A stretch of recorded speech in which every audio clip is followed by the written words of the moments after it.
Wichita's sports station, KGSO.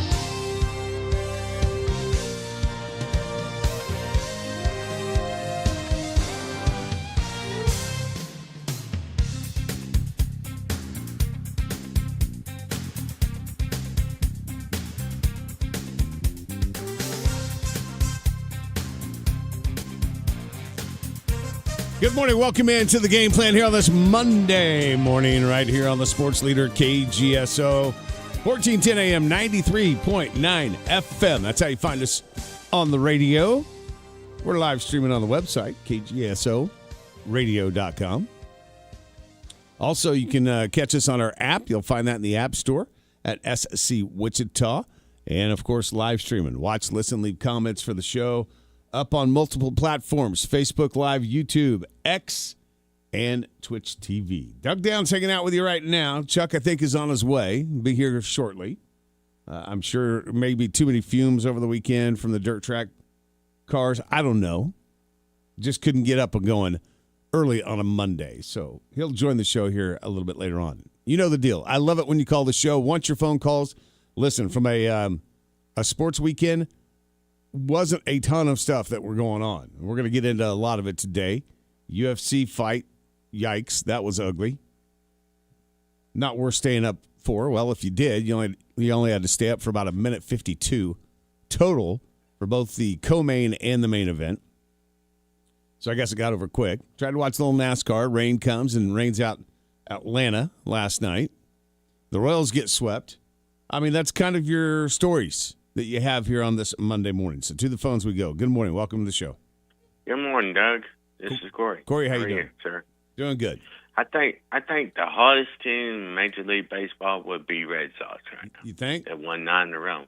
Wow. They won 9 in a row before the break did. And in their history, I hadn't seen them win that much in a long time, in the past, And I think there's some hot teams coming off that All-Star break. You know how teams are.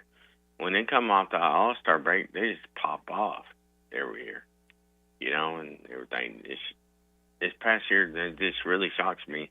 People going to be 10 games out and turn around their season, too, Yeah, well, we'll see what happens after this All-Star break. I mean, something has to happen for the Royals. They got swept by the Orioles over the weekend.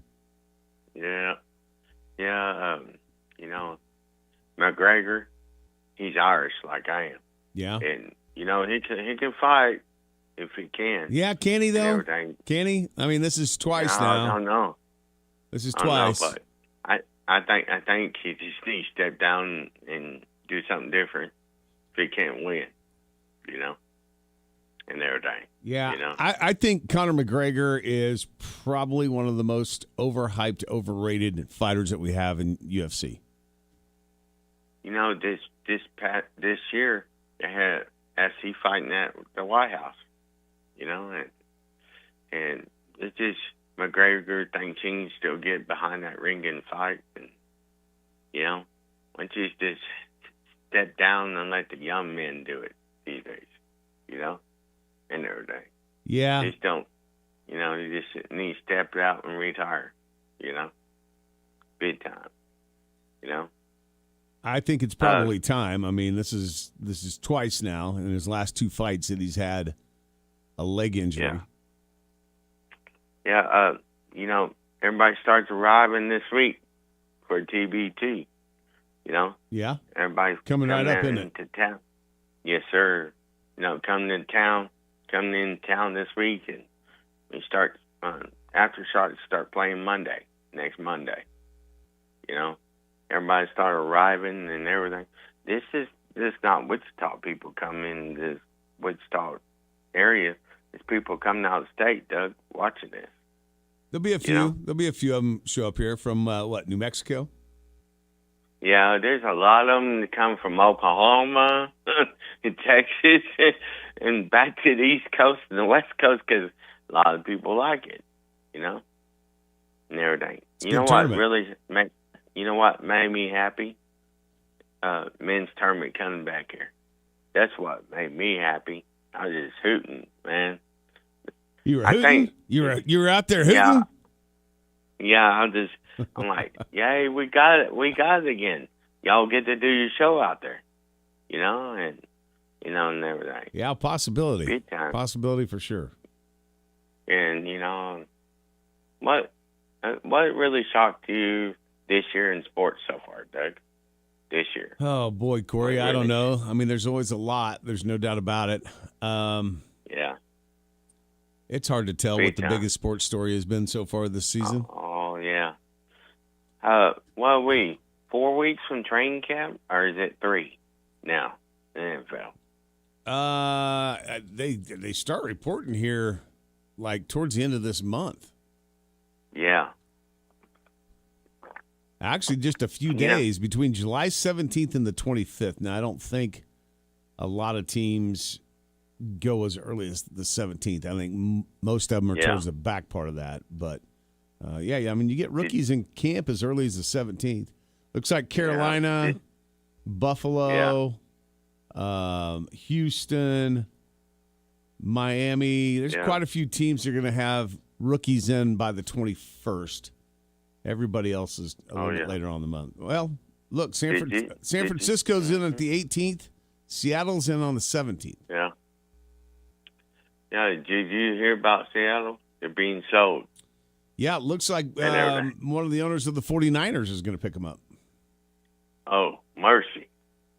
It's been a long time since they had a new owner.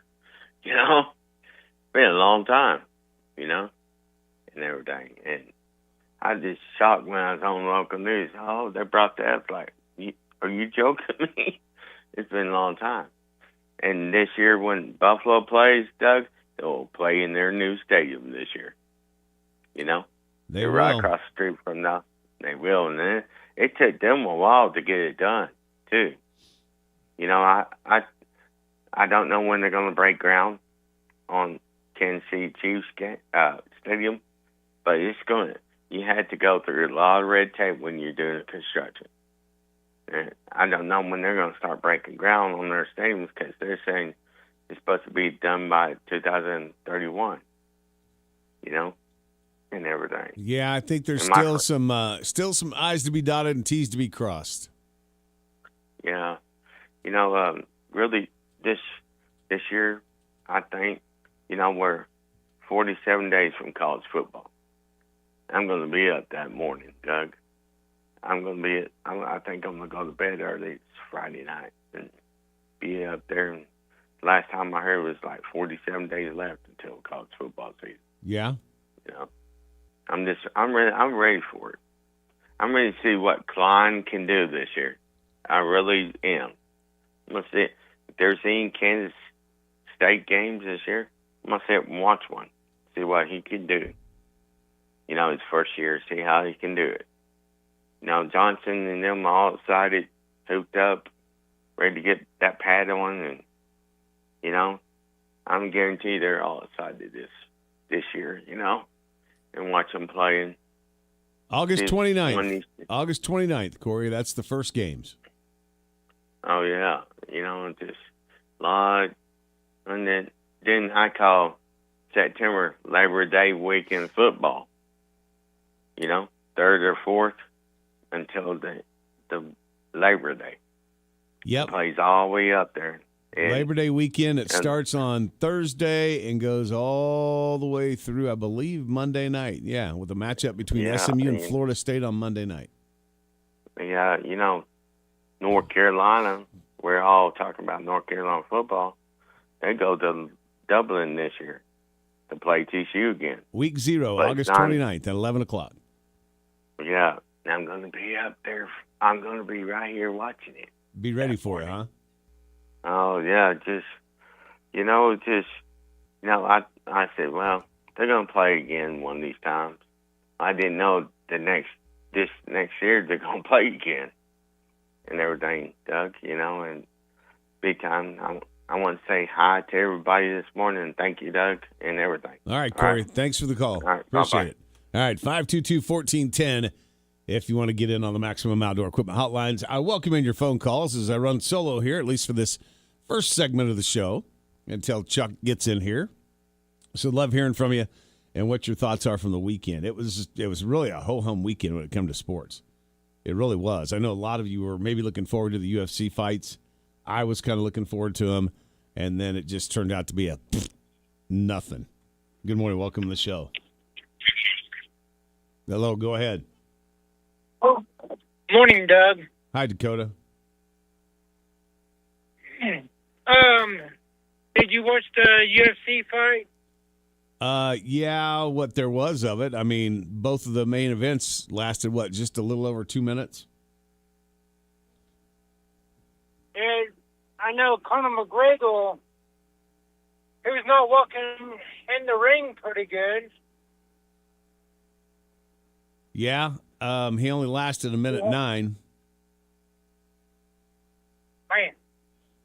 And Patty Pimblett And the money took line down was on. in the co-main event. Patty Pimblett took down his opponent in 52 seconds. So the two biggest fights of the night turned out to be terrible. Actually, the whole card was terrible. There wasn't any good fights. No women's fight this week? I don't know if they fight this week or not. They used to have men and women's. They Yeah, used to. They didn't. But- They didn't on Saturday. It was all men on Saturday. Okay. Now, maybe earlier in the day when I started watching it, it was just the men that were fighting. Maybe earlier in the day there was women fight. I don't know. Okay. I just think Conor McGregor should just hang it up and retire from it. Yes, I do too. That's my opinion. I do too. Broke his leg the last time he fought back in 2021, and now supposedly a knee injury, which I'm not even sure how he got it. Like, he never even made contact with Holloway. True. And I just don't know what's going on with the Royals this year. Some days they win, and some days they hit good. Maybe it's just, you think they just need to trade some players like what Detroit did one time? I think they need to trade a manager and a staff. I mean, I don't know what else would be the problem. They didn't hit bad yesterday. 9 hits. Just couldn't move anybody. Couldn't score runners. Yeah. That's, But yeah, this team's got to do Maybe something. they should- And then they what they did in the draft was, I don't know. I mean, you have the 6th pick and you take a kid out of Louisville that's ranked 30th on the MLB pipeline. So I'm not exactly sure why they did that. I don't know. Maybe they just need a new coaching staff, like a new head coach or a new manager. Yeah, nope. I think that's the direction they're going to have to go. This team's got too much talent to get swept by the Orioles. Wish I could take it. I don't know that much about baseball. Just do a little small ball. That's all. I mean, the Orioles are 46-51, 474 winning percentage. They are 7-3 in their last 10, but out of that 7, 3 of them came against the Royals. Yeah. The Royals That's right all. now have the second tie. Well, they're tied for last place with the worst record in baseball. Man, The Royals, I just don't the know. Angels, and the Rockies. All not to 40 wins yet on the season. I'll be trading some players. I don't know if I'm trading players. Like I said, I think I'm cleaning house with the staff. I mean, there's no way that this Okay. team with this talent should be playing 392 baseball. I don't think so. They should. Damn, I had them winning over 110 games this year. 110 would have been a lot. I mean, I said before the season started, I thought with this talent in this lineup, they could get to 90. They're not even going to get to 60. No.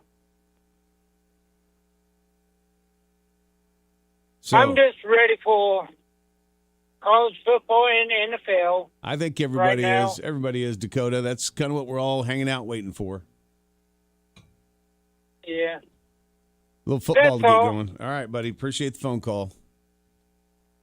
All right, 522-1410 if you want to call the show. Love to hear from you. Let's see. What else went on over the weekend besides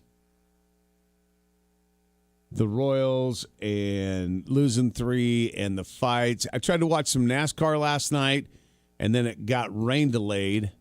And it looks like they actually did run the thing. I'm not sure what time it came on and how late it went.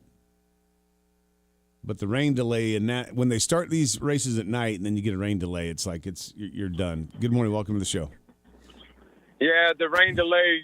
I gave up on watching the race yesterday, Doug. The rain delay kind of killed it, and I had to, go back to work last night. So it's, pre-work nap, old man nap duties, But it'd be interesting to get home and watch it. I got it. I definitely got that one DVR'd. Yeah, I've got it recorded as well. I'm gonna have to go back and watch it because I don't. Yeah, I'm gonna after I get to the house. I just got off work. After I get to the house and feed the dogs, I'm gonna turn it on and relax before I go to bed. But I'm disturbed with I won't say disappointed because there's nothing that goes on in sports right now that would disappoints me anymore. The shock value is I don't think that there's much shock value left out there. But it was sad Saturday night, and I don't know. The only thing I can say is I gave up. I'm kind of like you. We've watched sports our entire lives, right? And boxing used to be the purest thing, and then it got corrupted a little bit with the way they'd manipulate rankings and who was moved up and, or whatever. And, fans like us, we turned to the UFC because, it was like, wow, this is almost as pure. I didn't see that Saturday night, and it had nothing to do with, the lackluster card, right? Everything that I seen with Conor McGregor pre-fight, nothing indicated, right? A knee injury. I said that, whoa, there's a video of him kind of limping a little bit. I've seen a lot of ACL injuries in active, when it in real time when it happens, right? And Conor McGregor walked away like he didn't even do nothing. No, there was no help away from the octagon. So I question, I'm not saying his heart. But was it really just about money? Because the word has it that he didn't even want to fight to begin with once the night came. But if you don't get it in the cage, you don't get paid. I mean, kudos if, you were really hurt. But I'm just questioning, am I wrong in that sense, Doug? Because I know if Andy Hoosier was listening to me right now, he'd have my voice box. McGregor's his guy, but I kind of question all of that. Am I wrong in that, Doug? I don't know. I mean, look, it says in an article that I read that McGregor's going through a lot right now outside of fighting. He came out and said that, this is just adding on to his depths of hell is basically what he said. So I don't know if he ran into some financial issues and problems and had to try to fight to get his way out of that. But the whole thing, and I said this leading up to this fight, the whole thing felt kind of staged, which it's tough in the UFC because they let these guys go so far in all their pre-fight antics and the way that they act towards each other that you don't know what's real and what isn't. So, it's UFC's already a little bit like WWE, which is one of your favorite sports where, it's about the show. I don't even know what he did. He never made contact with Holloway. He came out and tried this roundhouse kick right off the bat where he missed completely. So I don't know if that's when he tore his knee or what. Yeah, they said he slipped. I've seen some pre-fight stuff too of him in the warming up in the locker room, doing the exact same kick. Right. That's kind of what makes you wonder. Like, was you timing this to try to pull this off and then go down? I don't know. Here's what I'm happy about. I'm happy you don't have to pay like $150 to watch stuff like this anymore. Thank you. Hey, that's what I was just telling my wife after I called her up. Actually, she called to check on the house, and then she's like, "Well, how'd the fights go?" And I said, "I'm glad you got all the extra perks on Hulu, because I sure didn't want to pay for that." Right. Yeah. And she's like, "That bad?" And I'm like, "Look, that bad." And but now, one question I do have, Doug. I know you're not a big MMA guy, but with all the guys, obviously we hopefully health-wise we've seen the last Conor McGregor, right? And now, who would you put? Patty is the new face of the UFC, the uncrowned face. I mean, look, you're losing a lot of guys to retirement in age. John Jones. I mean, and Sean Strickland's such a live wire. That I don't know if you'd want to pin your corporate hopes on him, even though he could put butts in the seat. But do you see Patty as being the new face of the UFC? He could be one of them. Look, I think there was a lot of guys that were on the card with the White House fights that will be maybe some new faces in the UFC as well. I don't know these guys well enough to really be able to tell you who they are or what weight class they're in, because you're right, I don't follow it that close. I've been watching it as of late, but I'm not. I don't have enough knowledge to tell you who's who. Here's the thing I love about Patty is he basically said, because a guy came out and said that he was fighting St. Dennis or whatever his name is, that he was going to take him to the ground, and Pimblett said, "Well, if he does, I'm just gonna basically put him in the guillotine and choke him out," and that's what he did in 52 seconds. Yeah, I do like the cockiness. The brashness and the cockiness. He's not overly cocky, like telling you can't do this to me. But just like you said, he said, "Hey, that's what you're going to do. Okay, if you do that, I'm going to do this." Right. And he prevailed, but he didn't say, "Oh, you'll never do that." I like that about him. Hopefully, they can get it turned around so we don't, and have to face anything like that again. But oh well, it's just filler. It's just filler until football season starts, and I'll be disappointed by week 4, maybe week 5. But hey, you have a good day, Doug. Be safe, and man, enjoy the weather out there. All right, yeah, David, it's nice. Appreciate it. Yep. All right. Yep. Thanks. All right, good calls here. 522-1410. Corey, Dakota, David, getting things kicked off. Chuck, good morning. Good afternoon. How you doing? Sorry. Are you good over there? I mean, I'm great. Look, I'm fantastic. You said you didn't have to travel very far this weekend. You're absolutely right. I had a great day yesterday. I relaxed for the most part during the day. Mom and I went to dinner last night, and then I actually, in an explanation later, but I actually had to work a little bit last night, and then I was like, man, good day, ready for bed. Just flat didn't turn my alarm on. 100% my fault. I've told you before, you can set your phone up to where it just automatically. I know, and I probably need to. All right. Well, I'm glad you're here. Like I said, just 100% my fault. We're back after this.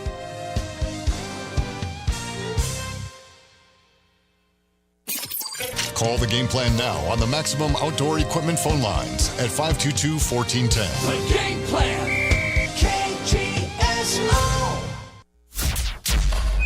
Ladies and gentlemen, this is The Odd Couple with Rob Parker and Kelvin Washington.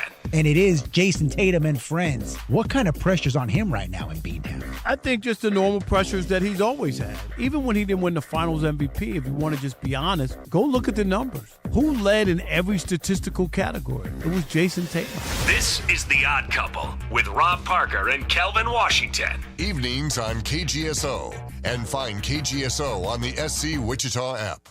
Mark your calendar for Saturday, July 25th, 3 to 5 p.m. and join us for our Wine and Cheese Day featuring incredible Oregon wines hand-selected after our recent Willamette Valley adventure. Perfectly paired with artisan cheeses from our local friends at Wichita Wagyu. It's free. Plus, we've got even more tasting, special events, and exclusive finds happening all summer long. Stop by Auburn Spirits at 13303 West Maple or visit auburnspirits.com to see our full events calendar. Auburn Spirits, where we celebrate local, discover something new, and make every gathering a little more memorable. Pride Ag Ace Hardware will get you ready for the lake now that summer is officially here. Start with the grill. Whether you need gas, pellet, or flat tops, Pride Ag has it all with top brands like Halo and Napoleon. Whichever one you choose, Meat Church Rubs, exclusively at Ace, will make your meat delicious. With the meat on the grill, keep your drinks cool with Yeti cooler and cups, and entertain the whole party with the Turtle Box speaker. Get everything you need to have fun at the lake this summer at Pride Ag Ace Hardware in Mays. 5204 North Mays Road. Get a jump on your holiday shopping during the Christmas in July sale now at Moneytown Pawn. Shop a huge selection of new and used firearms, beautiful jewelry, electronics, tools, and so much more, all at great prices. Need extra time to pay? Take advantage of Moneytown Pawn's convenient layaway program and make payments all the way until December. For 60 years, Moneytown Pawn has helped families save money on quality merchandise. Stop by today and see why generations have trusted Moneytown Pawn for value, selection, and service. Christmas in July now at Moneytown Pawn.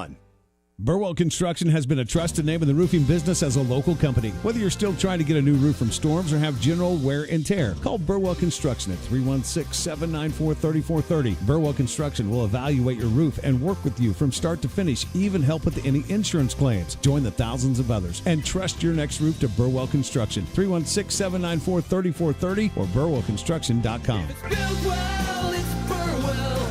Burwell Construction. My name is Chance English. I'm the CEO of English Trash Service. We offer reliable, personalized service and are new to the Wichita area. We believe we can do it better. With so many other companies, the service goes down while the pricing goes up. We saw a need for reliability and customer service in the local trash market. If price is a factor, we can help there too. We offer competitive rates and the quality of service that you deserve. Give us a try by visiting our website at english-rentals.com. That's english-rentals.com. Wichita's sports leader, KGSO, is brought to you by Devon James. Devon James Injury Lawyers. Call 888-8888. That's 888-8888. What did you listen to today? This is Wichita's sports station, KGSO.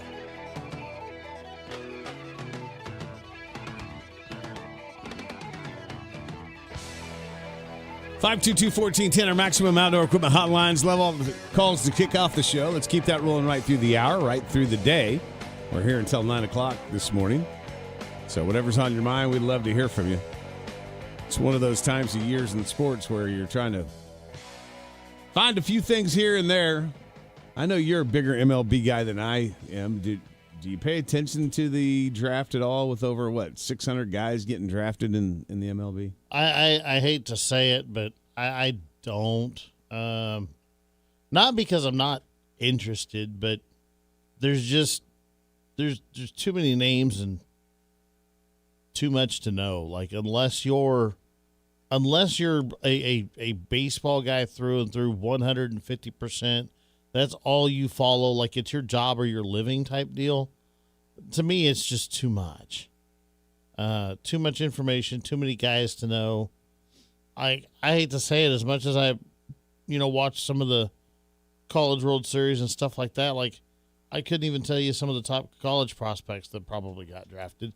And the way that the MLB's pipeline works, and it takes so many years for these guys to reach the major league level, like, I kind of learn about these guys as they're in the minors and making noise and on their way up, and they become, possible trade pieces and then, ranked number so-and-so inside of this team's prospect, like, as specifically like for the Astros, as some of their prospects are coming up, then you kind of start hearing about them, and I learn about them, things like that. But at the draft level, no, it's a very little information that I can decipher from it. That is probably the one thing that is a bit different about Major League Baseball. You get it a little bit in the NBA, I guess, with the G League. But, yeah, you're right. These top prospects get drafted, and then, it could be 4, 5, 6 years before you hear about them again. Yeah. Depending on where they end up. For a lot of them, it's 3 at a minimum. Only your superstars are, probably less than about 3 years. 3 years out. Yeah. Chicago White Sox had the first overall pick, and they picked up a kid from UCLA. Rock Chalowski, I think is how you say his last name. Who? Texas shortstop Grady Emerson went second. Georgia Tech star Von Lackey went third. Some of these guys I heard about just because of the College World Series and the Super Regionals and all that stuff. But, man, the Royals, they pick up a kid named Zion Rose, a left fielder out of Louisville. Now, he was ranked 30th in the MLB pipeline. His draft ranking was 18, and the Royals take him with their first pick of the draft in the 6th spot. Yeah, they got a C grade for it. They must have saw something that they liked. Yeah, that's all I can say. Do they really know what they like based off the way that this team plays? Well, yeah, they like outfielders that are subpar hitters. I guess. I don't know. I'm sorry, that was rude.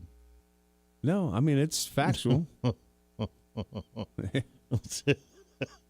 You have the 6th pick in the draft. I don't think I'm taking a guy that's ranked 30th.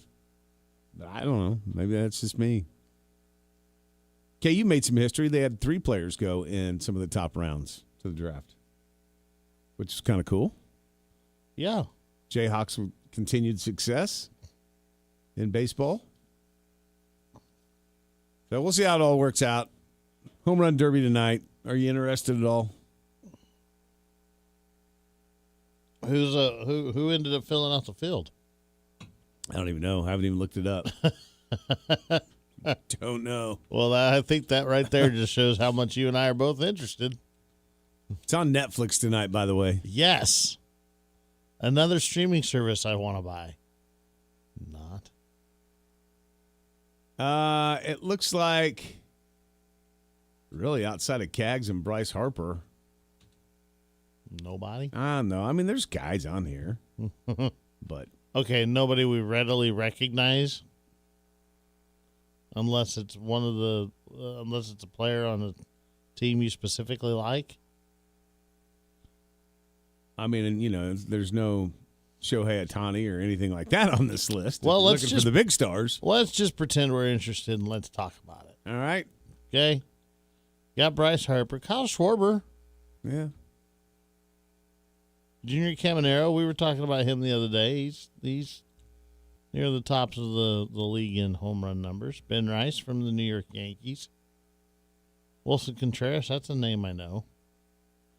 Now, the last 2, Jordan Walker and I'm going to butcher that so bad. Let's see. Muntaka Murakami. Schwarber is right now leading the league at 32, so he's in it. Okay. Ben Rice is in 3rd place with 29. He's in it. Junior with Tampa Bay is in 4th with 28. He's in it. So I guess at least they do have a lot of the home run leaders that are in this thing. Let's see. Where is Walker? I saw his. He is 22 home runs on the season, tied for 10th. Cags.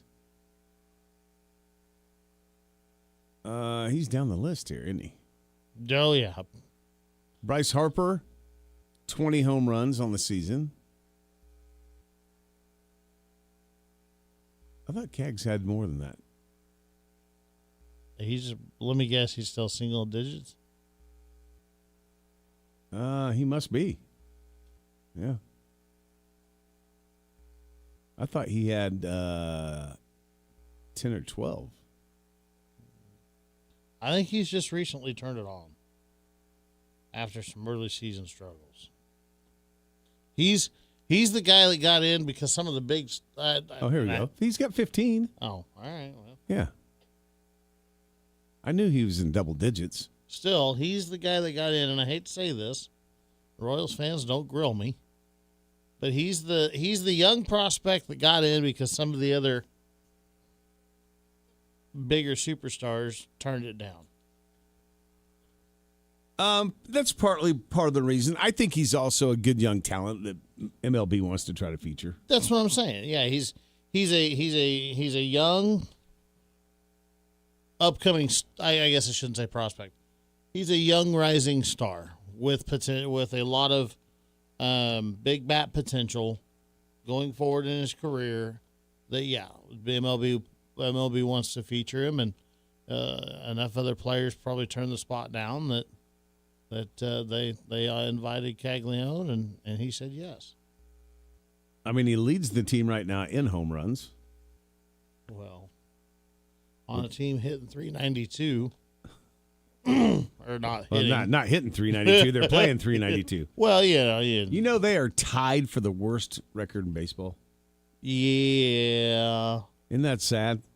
Well, it's not good. However you want to look at it, it's not good. Well, here's one of the reasons why. So you got, probably the youngest player on your team leading your team in home runs, and then you got the oldest player in Perez being second with 11. And not to take anything away from Salvi, he can still play, but yeah, but that tells you everything you need to know on why the Royals season's going the way it is. I mean, great that Salvi's at 11, but he, how many would Salvi have if his average were good? Well, Salvi's average is never going to be good because he can't hit a breaking ball. He chases it. They call every that time. They call that trouble with the curve. Yeah, well, he's definitely had it. Is he that kid? Is he the draftee that for the Braves in that movie? Yep. Home Run Derby tonight, 7:00. If you're just looking for something to watch, watch a little BP tonight. Have you seen that movie? No. You haven't seen Trouble with the Curve? No. Man. I would think that would be like a NASCAR movie or something. No. It's actually another really good baseball movie. Now, it's not as blasphemous that you haven't seen that as it is the fact that you still haven't seen The Sandlot all the way through. Baseball movies, I am probably about 4 or 5 deep, and that's it. Good morning. Welcome to the show. Good morning, man. Conway Nick. That's a good movie, Chuck. It is a good movie. Great cast, too. I mean, heck, it's got Clint Eastwood in it. Yeah. Old fading scout. Yep. Yeah. Pretty good show. Who's not in the home run derby this year is Cal Raleigh. Has fallen off the face of the earth. Yeah. He had 38 home runs at the All-Star break last year. This year he's got 9 and hitting 169. How does it just go away for you like that? Has he been injured? I don't know. How did it just show up for him last year? Well, that's true, too. Yeah. And I'm a little upset with you, Doug. Oh. No. What did I do? Well, about a month ago, I managed to win 4 of those Andy's Custards cards. Yeah. Now he's addicted, and it's your fault. Yeah. Me and the wife, of course, when we picked him up, we went and enjoyed a couple and just left the other 2 cards in the car. And so Saturday night, we had to go out for our anniversary supper. And when it was over, I said, hey, you still got those Andy's cards? And she said, yeah. And I said, let's just run up there and get a concrete. Finish off the evening. She thought that was a wonderful idea. But unfortunately, just as we got there, she said, hey, Walmart's right here. You care if I run in for a minute?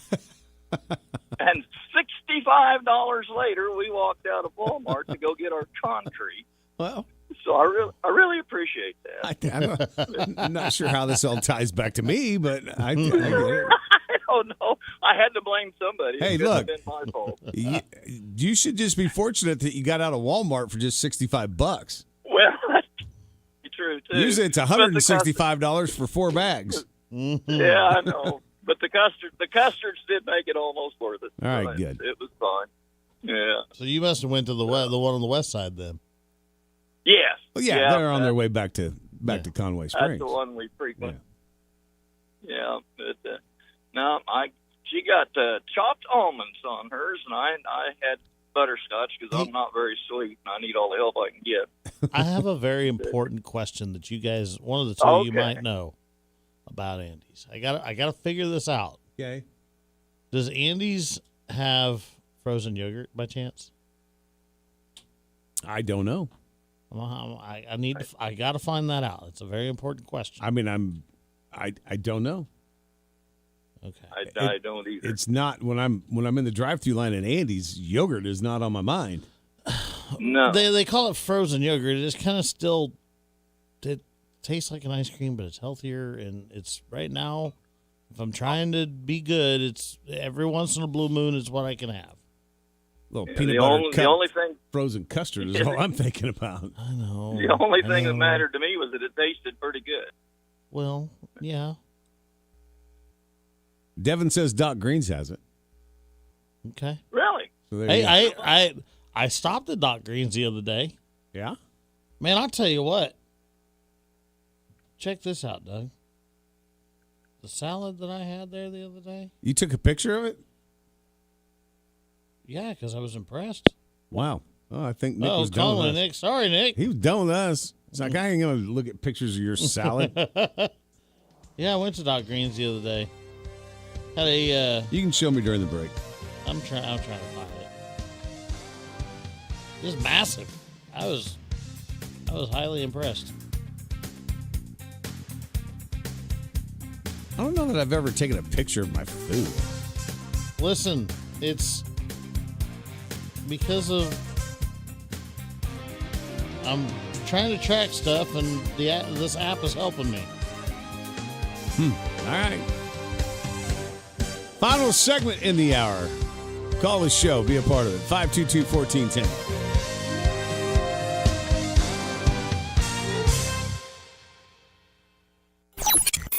This portion of the game plan brought to you by Southwestern Remodeling, Wichita's full-line remodeler since 1970. See our project galleries at southwesternremodeling.com. The game plan. KGSO.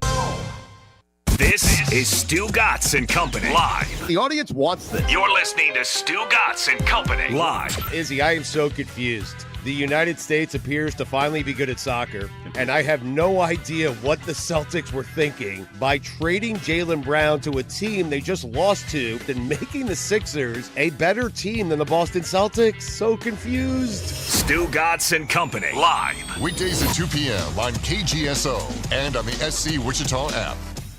Go Hog Wild Pit Barbecue. The best barbecue deal in town is at Hog Wild. Right now, Hog Wild is serving up a $5.99 meal that's big on flavor and easy on your wallet. Get a one-meat sandwich, your favorite classic side, and a drink, all for just $5.99. Want brisket? Upgrade to our tender slow-smoked beef brisket for only $1.50 more. Pulled pork, juicy chicken, and hot links. Everything is smoked fresh, made daily, and piled high. This is real barbecue at a price that's hard to beat. When you want big flavor and a big deal, head to Hog Wild for the $5.99 meal deal today. Great food, great price, great barbecue. Join us for lunch or dinner, or order online at GoHogWild.com. Hog Wild Pit Barbecue, 6 locations in Wichita, also in Derby, El Dorado, Hutchinson, and Salina.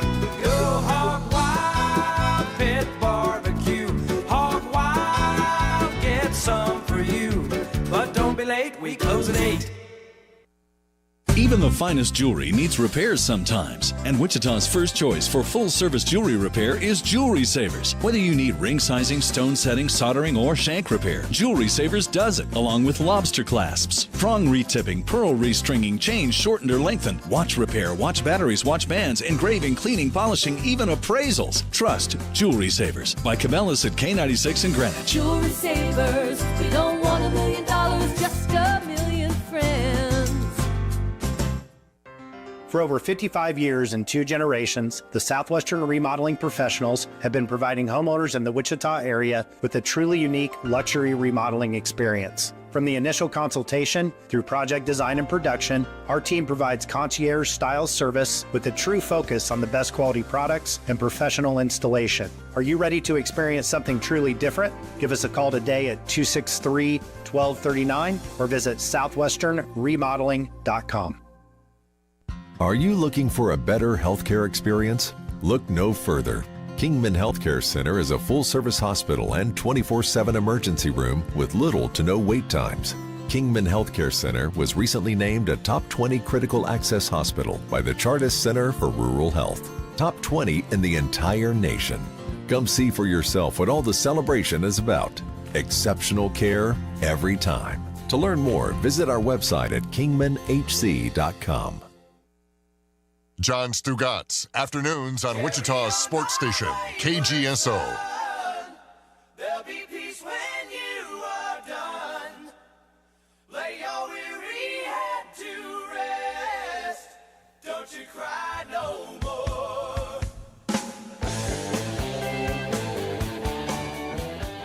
Welcome back into the show as we wrap up hour number 1 here on the Game Plan on this Monday morning. Thanks so much for making Chuck and I a part of your morning, part of your day.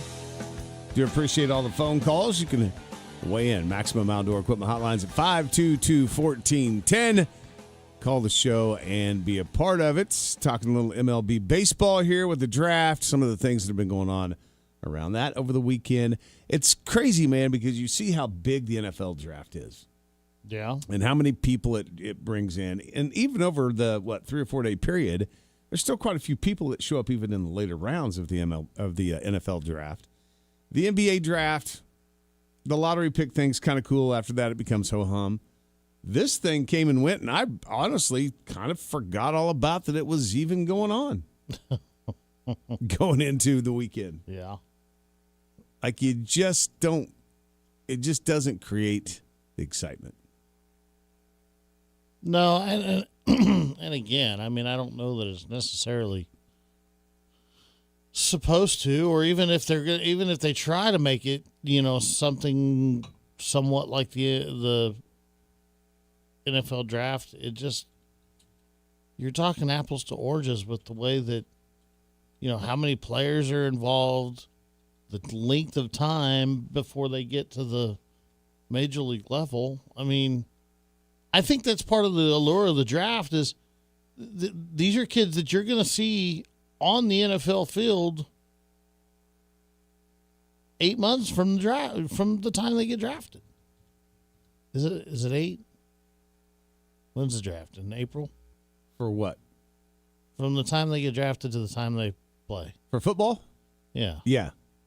Yeah, When's the it's draft? April? late April this year. So May, June, July, August, September. So not even 8 months, 6 months. Before it's 6 months from the time they get drafted to the time they're on the field. I was trying to look up here how many high school kids got drafted in this year's MLB draft. It's not really giving me that information. Because that's the other thing about the MLB draft, I think, that kind of makes it a little bit ho-hum is you pick high school kids that nobody even knows about them. Yeah. Which I wish the MLB would get away from. I really do. I've never, ever liked high school kids going straight to Major League Baseball. I think the success rate if you go to college has got to be much higher. Good morning. Welcome to the show. Morning, fellas. James, how you doing? Hey. So you don't follow any of your Cornhusker players to see? I really don't. I mean, let's say the Royals were your team. You don't see if maybe any of them potentially got drafted, to see where they went, if it was like your favorite team, the Royals, or anything like that. You don't pay attention, Chuck, to see who, Houston picked up or anything like that? I mean, I wouldn't know who they are. I wouldn't know much about them. I mean, baseball is such a different deal. Well, my thing is I'm not as big a fan, clearly, of the professional ranks as I am the collegiate ranks. And following the Tar Heels, I can tell you, when you asked me, we had 6 guys drafted. Obviously, I wanted to know where some of my top guys went. Our pitchers, DeCaro, some of our top players went. But the main thing for me is that I'm also paying attention to some of the other stars, and I get it if you're not really following the college game, the way you do your Houston Astros. But the Von Lackey kid from Georgia Tech, I mean, he just lit up pitchers in the ACC this year. Thank goodness we got Georgia Tech. We beat them in the series. But that kid, he's the first black catcher that has been, drafted like that. Can you name me one, one top black catcher that, made it to the major leagues and became something. And I'm telling you what, you need to keep that kid on your radar, because not only is he capable of hitting the ball, I think he had 20 homers. He had like 75 RBIs. He can hit. He batted .400. You just don't see that out of catchers generally, period, as far as, what he's capable of doing at the plate and behind the plate. He's a name that you definitely want to keep on the radar, because he's definitely a different talent. A talent that hasn't came along in a long time. And I get it that a lot of people thought the ACC was down overall this year, but obviously we had a representation in the championship game with my Tar Heels. But he's a good player. He's definitely somebody to keep on the radar. Yeah, I just don't pay attention really to where these kids go and how many came. It looks like Nebraska had 2 guys that got drafted over the weekend, a pitcher and I can't remember the other one. But yeah, I really don't, James. It's just the MLB draft is something I just have really never paid that close attention to. Phil, I heard Phil talking about it the other day on his show. He's kind of the same way. He's like, yeah, oh well, okay. And the other thing too, I'm paying attention is that some of the guys that were potentially draftable, that could go in the draft, are coming back. I mentioned after the World Series how impressed I was with Gavin Gallagher, our captain, who moved over to second base, was our first Gold Glove at second base. I don't know when I've ever seen a Gold Glove, infielder not get drafted. And he went undrafted. I thought that was really interesting, but I was pleasantly surprised because he is coming back to Chapel Hill as opposed to somebody, paying him some, whatever amount of money to come to an SEC school or something like that. But he is, coming back. And I don't know if we probably didn't, because I'm waiting for, my Tar Heel hater to call in afterwards. But we are getting our stud closer back as well. He is coming back. I knew that an SEC team would probably just buy him, but he's coming back. So, guys, have a great start to the week and good Monday. All right. Thanks, James. Appreciate it. All right. Good hour filled full of phone calls. Let's keep that rolling in hour number 2. Straight ahead. Your latest news on KGSO. From the news desk, I'm Andy Hoosier. The Great Plains Transportation Museum has announced that they are excited about an anonymous donation contribution of more than $10,000 helping to repair recent vandalism that's happened in the train yard. According to the museum director, Lon Smith, last week, they say that 4 featured pieces in the train yard have been damaged, including breaking some of the original glass. A lot of these windows that they're breaking, it's like, yeah, we can replace the glass, but the glass that was in it was historic glass. It's the original glass that was in that locomotive. And so, our job is to preserve these artifacts as historically accurate as possible.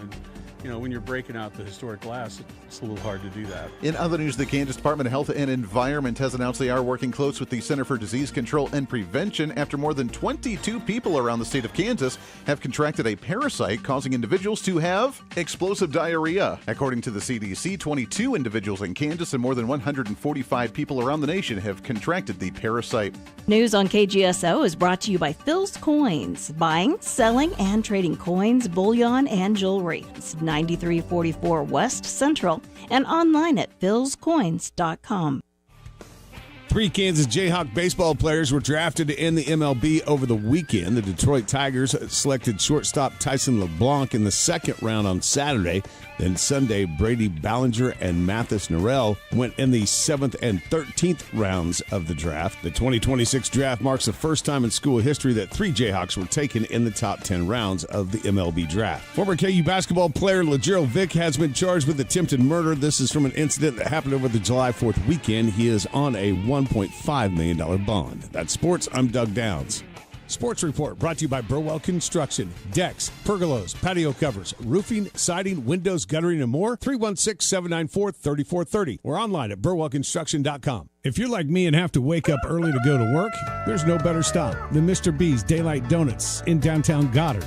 At Mr. B's Daylight Donuts, you'll find donuts made fresh every day. My personal favorite is their glazed donuts. They also have biscuits and gravy, hot coffee, juice, milk, water, whatever it is you want to wash it down. Make Mr. B's Daylight Donuts in downtown Goddard your first stop every morning. Mr. B's and Daylight Donuts, something to crow about since 1954.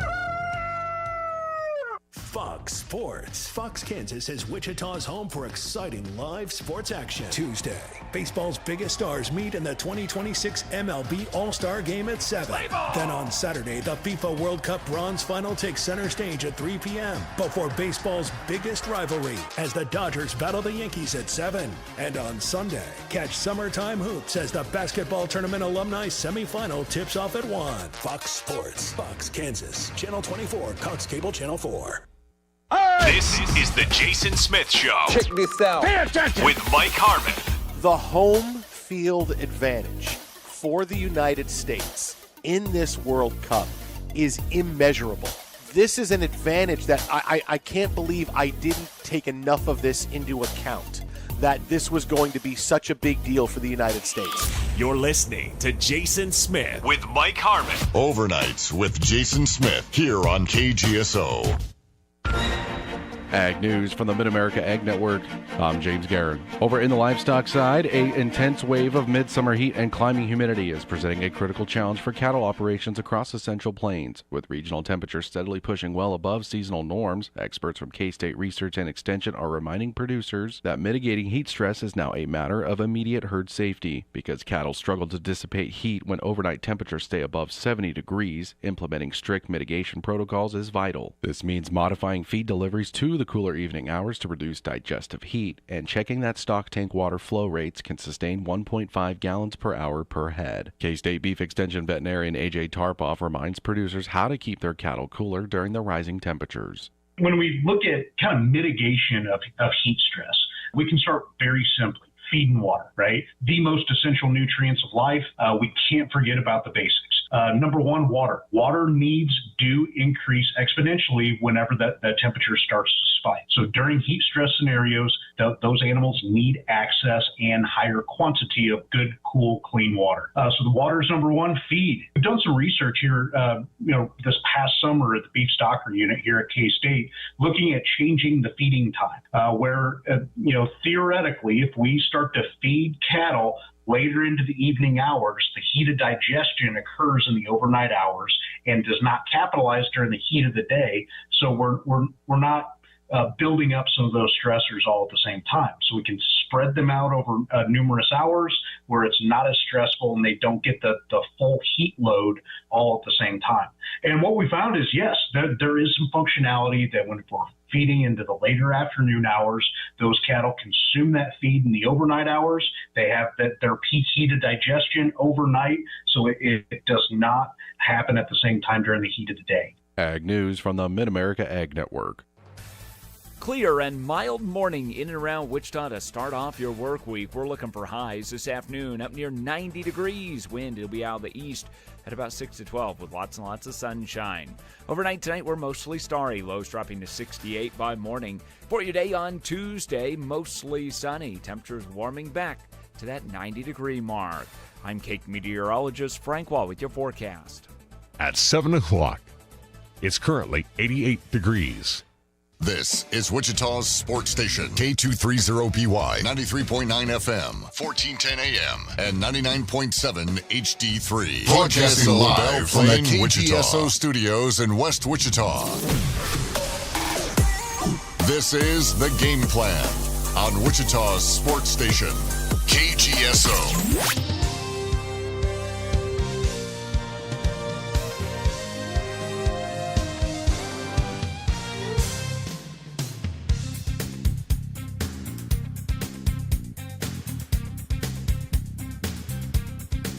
Here we go. It's hour number 2 of the Game Plan on this Monday morning. Welcome in to 1410 AM, 93.9 FM. Live streaming, KGSO.com. Also, on the KGSO app, you find that in the App Store, SC Wichita. Get that downloaded if you haven't done so. If you have, thank you very much. Love the app. App's good, man. Listen anytime, anywhere. Contact us right through the Maximum Outdoor Equipment hotlines. Connect through all of our social media platforms we have going on now, which, by the way, you can watch, listen, leave comments for the show across multiple platforms, Facebook, YouTube, X, and Twitch TV. Those are your places. Although, the Twitch TV thing, I'm not sure about. Why is We that? have to look for something different. Why? Because it fills up our comment section with all these bots. Oh. And I'm kind of tired of them. Okay. Well. So maybe we'll find something else for that. I understand that. So. And does anybody watch Twitch TV? Yes. There are a lot of people that watch Twitch TV. All right. If you say so. You would be surprised. But I tell you what, a little, you know, we talk a lot about on this show about sometimes if listeners could somehow listen in during commercial breaks. Yeah. That, man, sometimes some of the funniest things that happen every morning happen during a break. Uh-huh. Not last break. No, you're deep in thought over there. Well, you know what? We've got our new feature, I'm a Poet and Didn't Know It, coming up. And so I was trying to put the finishing touches on the I know, that's what I'm saying. Poet and Didn't Know It today. Like, if anybody doubts that even the silliest of concepts we take pretty seriously around here. Look, it's kind of hard to write a poem about sports that you watched over the weekend when there really wasn't any sports to watch. So, well, you know, try to figure it all out. I mean, you were dug in like a tick over there, man. Like just well. And what's funny is here's how I text myself. That's how I have it. Yeah. All right. Well. So yeah. I mean, that's what I was trying to do. You were. I started and erased and started like 4 different times. Oh well, you know. I mean, you were zoned in over there. I'll give you credit for that. Good morning. Welcome to the show. Good morning, fellas. Joey. What's up, Joey? Good to hear from you. It's been a while. Yeah, I know. We had to check out a little bit last week, so I was had my yearly big golf outing last week. So. All right. Did you play any good? You know, when it counted, Chuck, I did. All right. So. Well, what do you mean when it counted and when it doesn't count? Every swing counts, doesn't it? Well, we play in a 2-day. So this is 16 guys that I went to high school with or grew up with, and we get together every year and we play a Ryder Cup. And so when it came down, it came down to the very last hole, and so when it counted, that's when I played good. Okay. So all right, well, yeah. How many holes? How many holes of golf over what period of time? Over 3 days, 96 holes. Wow. Man, played a practice round Thursday, We played 36 holes Friday, 18 holes Saturday. I would get so bored. No, you don't get bored.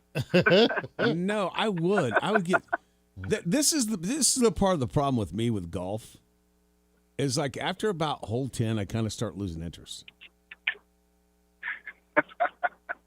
I do. Start chasing butterflies. Yeah, I'm just like, all right, I just hit another bad shot. Who cares? Well, yeah. Well, but there's always that next good shot, so that's what kind of keeps you engaged, or at least me. So yeah. We survived another year. So yeah, got checked out. But hey, you were mentioning the draft, but and you even mentioned your team, Nebraska.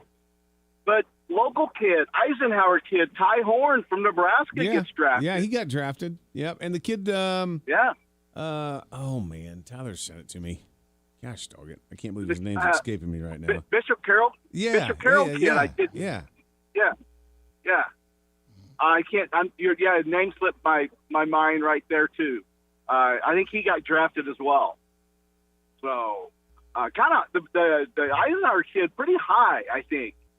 So he's liable. You're liable to see him on the major league roster. Was it the Cincinnati Reds, I believe? Picked up by the Reds. Yeah, 94th overall pick. Yeah. All right. So you're you at 94th overall pick. I would say that's a pretty good probably signing bonus. I would say, and you're probably going to see him on a roster. Yeah, he's got pretty good control. Throws a pretty good fastball. So yeah, I think he'll be fine. But so I think some local connections on the draft, and I thought that was pretty cool. I saw that over the weekend, I mean, anytime anybody locally does something like that, I always think it's kind of neat. So, but I was kind of with you though. I mean, but here's the thing: that's what Major League Baseball doesn't do. We don't have a big production on TV. We don't shut down everything and draw our attention to some big production for Major League Baseball draft like the couple of the other sports do. So that's the reason why it gets missed, I think. Yeah, and there's just so many. I mean, there's so many rounds, there's so many kids, and that's part of the problem. And a good portion of those kids, or I shouldn't say a good portion, a quarter of them anyway, are usually high school kids that you don't know anything about. And like Chuck said, I mean, these guys go and spend so much time in the minor leagues that you kind of forget about them, unless they're just a big superstar. Yeah. So, and you, to be real honest, there's a lot of them that, single A, double A, that's about a lot. That's about all the further they're going to make it, to be real honest. I tell you what, baseball is one of those sports that when you leave college, and especially now that these kids are getting paid, like when you leave college, if you go to single A, and I'm not trying to knock on minor league baseball, so please don't take it that way. But let's face it, like you get to some single A ball clubs, it's not like you're playing in top-notch facilities and, no. Got the best travel buses and everything else. Like you leave, Nebraska or LSU or North Carolina or KU, you pick the school, and all of a sudden you go to a single A team, you're like, damn, I had it much better in college. Yes, that's just it, though. Or do you really think? I mean, some of your Division I guys that are, starters that maybe are first team all conference, I wouldn't think they're going to single A teams, though. I wouldn't think.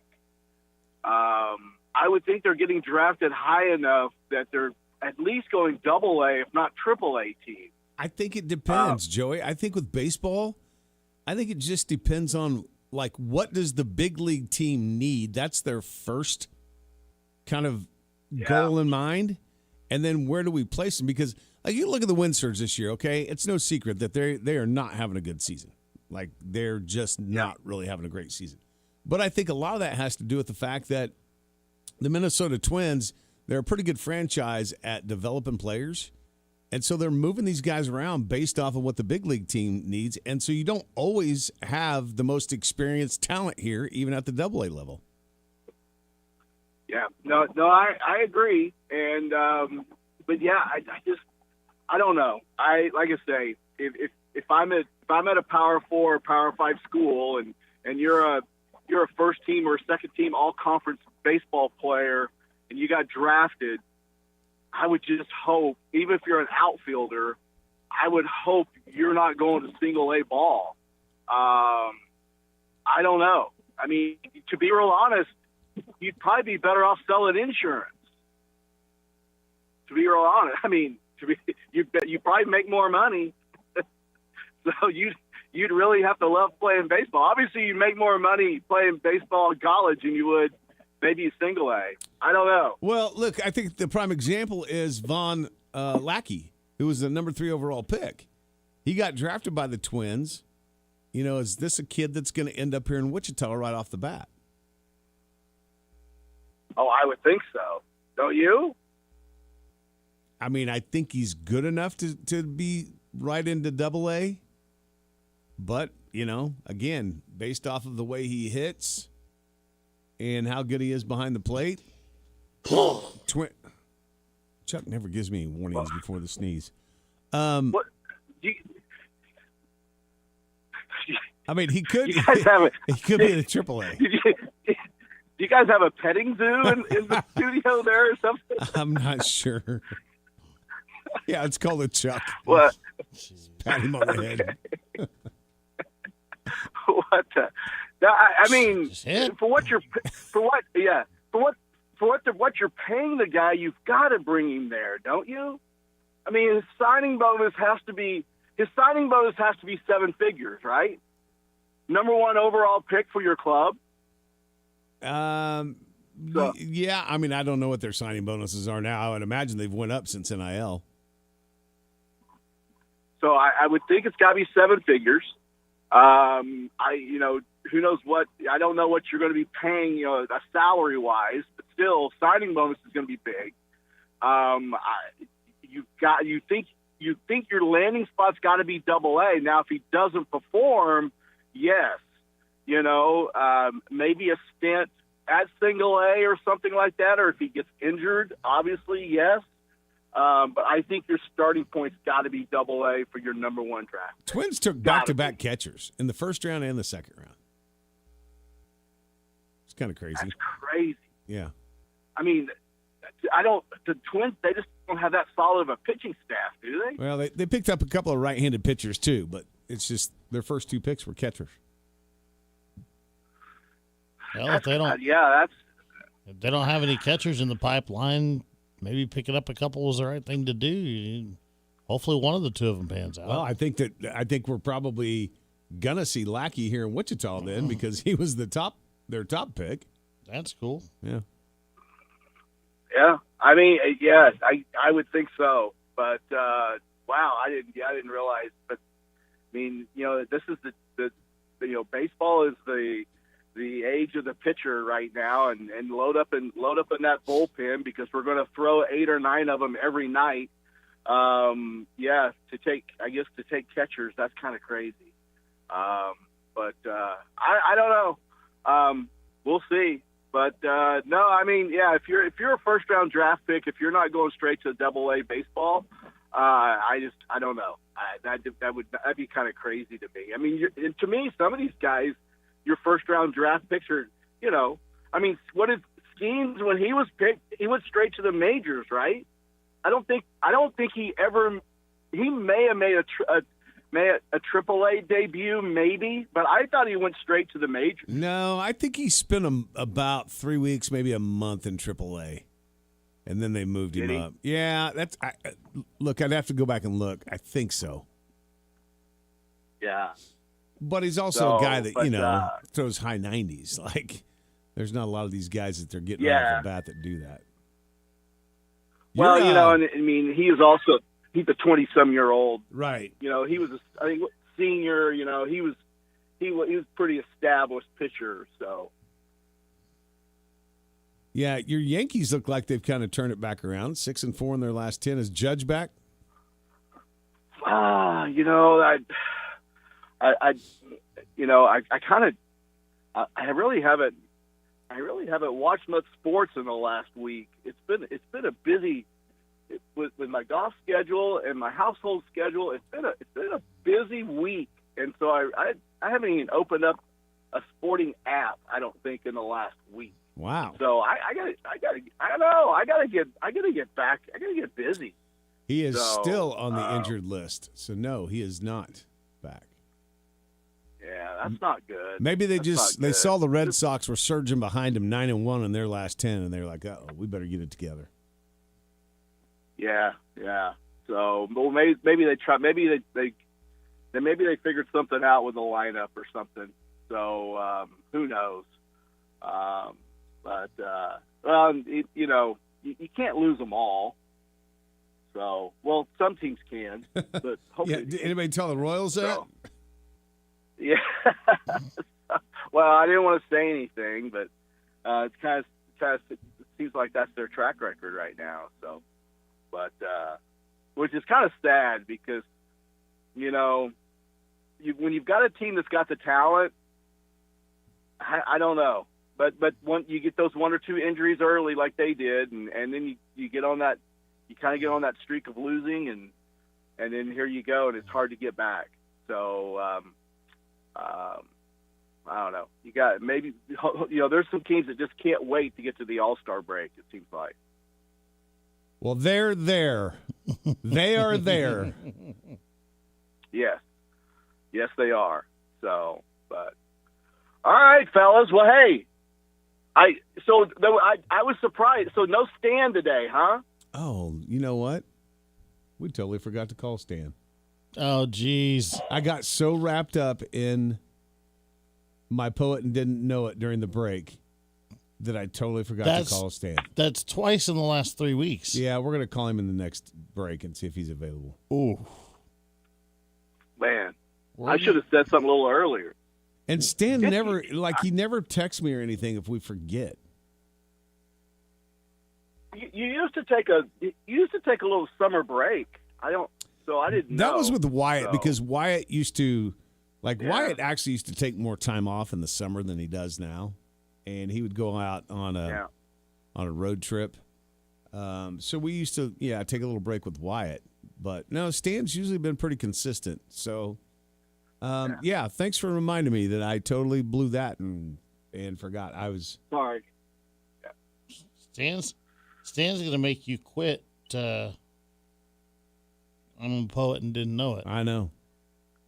Yeah, you might have said. You got that device there that you carry around all day long. You could set that little alarm thing. So that's what I tell my 15-year-old. Well, so see, this is part of the problem. Thank you, Joey, because he was busting my, earlier this morning. Not that I didn't deserve it, but still. No, this is part of my problem. This is why I'm doing this. Because you can program it for every Monday at 7:00. Okay, if you would shut up long enough, I'm going to tell you the story. It used to be like that. Okay. But I only had it set for a certain amount of weeks. Well, when that ran out, I'm like, I do that every Monday. I won't forget. So I didn't re-put it back into my phone. Yeah.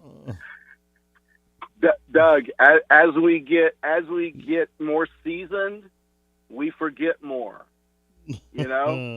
Huh? What'd you say? I forgot what you just said. Yeah, that's it. Yeah, and we can't hear either, Doug. So there you go. Well, they already make fun of me because my headphones are so loud when they come in here. Yeah, I know. Yeah, there you go. So, all right, guys. Hey, have a great Monday. All right. Hey, Thanks, Joey. You too. You too, buddy. Right. Appreciate the reminder, by the way. Sorry, Chuck. I didn't mean to be mad. No, that's okay. That's fine. Or mean or rude or whatever. No, you didn't. That's fine. I get it. I was trying to tell you guys both, and you kept talking. I'm like, shut up. I'll tell you why. I did. I used to have this stuff on my phone, but I only put it in there for so many weeks. I was taking every opportunity I could to give you a hard time a little bit. I'm surprised you didn't reach over and just turn my mic off. You have that power. What? Exactly. There you go. See, just like that. See, exactly. I can take care of that anytime. I want to get Stan on because there's a couple of things that I would like to talk to him about for sure. Especially coming off of Big 12 Media Days. We kind of got Wyatt's perspective on Thursday, and maybe now's a perfect time to take a little early break. Try to call him. It's not early. We're good. We'll get a hold of him and see if he's still available. Sorry, Stan. Yeah, well, that's on me. All right, we'll see if we can get Stan Weber. He may be busy at work now. I don't know. Right? I'll call him and see. Those guys didn't call me again. They really don't like talking to me no more. It's a Monday, right? It is a Monday. Yes, sir. We're back after this.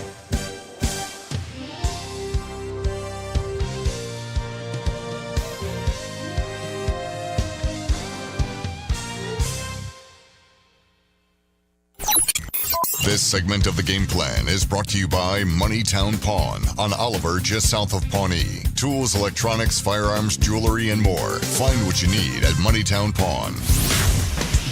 The game plan. KGSO. Want to hear more of KGSO? Don't forget to download our app today. Fill out weekly surveys. Register to win great prizes. Listen live. Message our shows and so much more. Plus, get reminders of special programming and games you don't want to miss. Just find SC Wichita in your app store and make KGSO your new favorite app. It's Wichita's Sports Talk, right on your phone. Download the SC Wichita app today with Wichita's Sports Station, KGSO.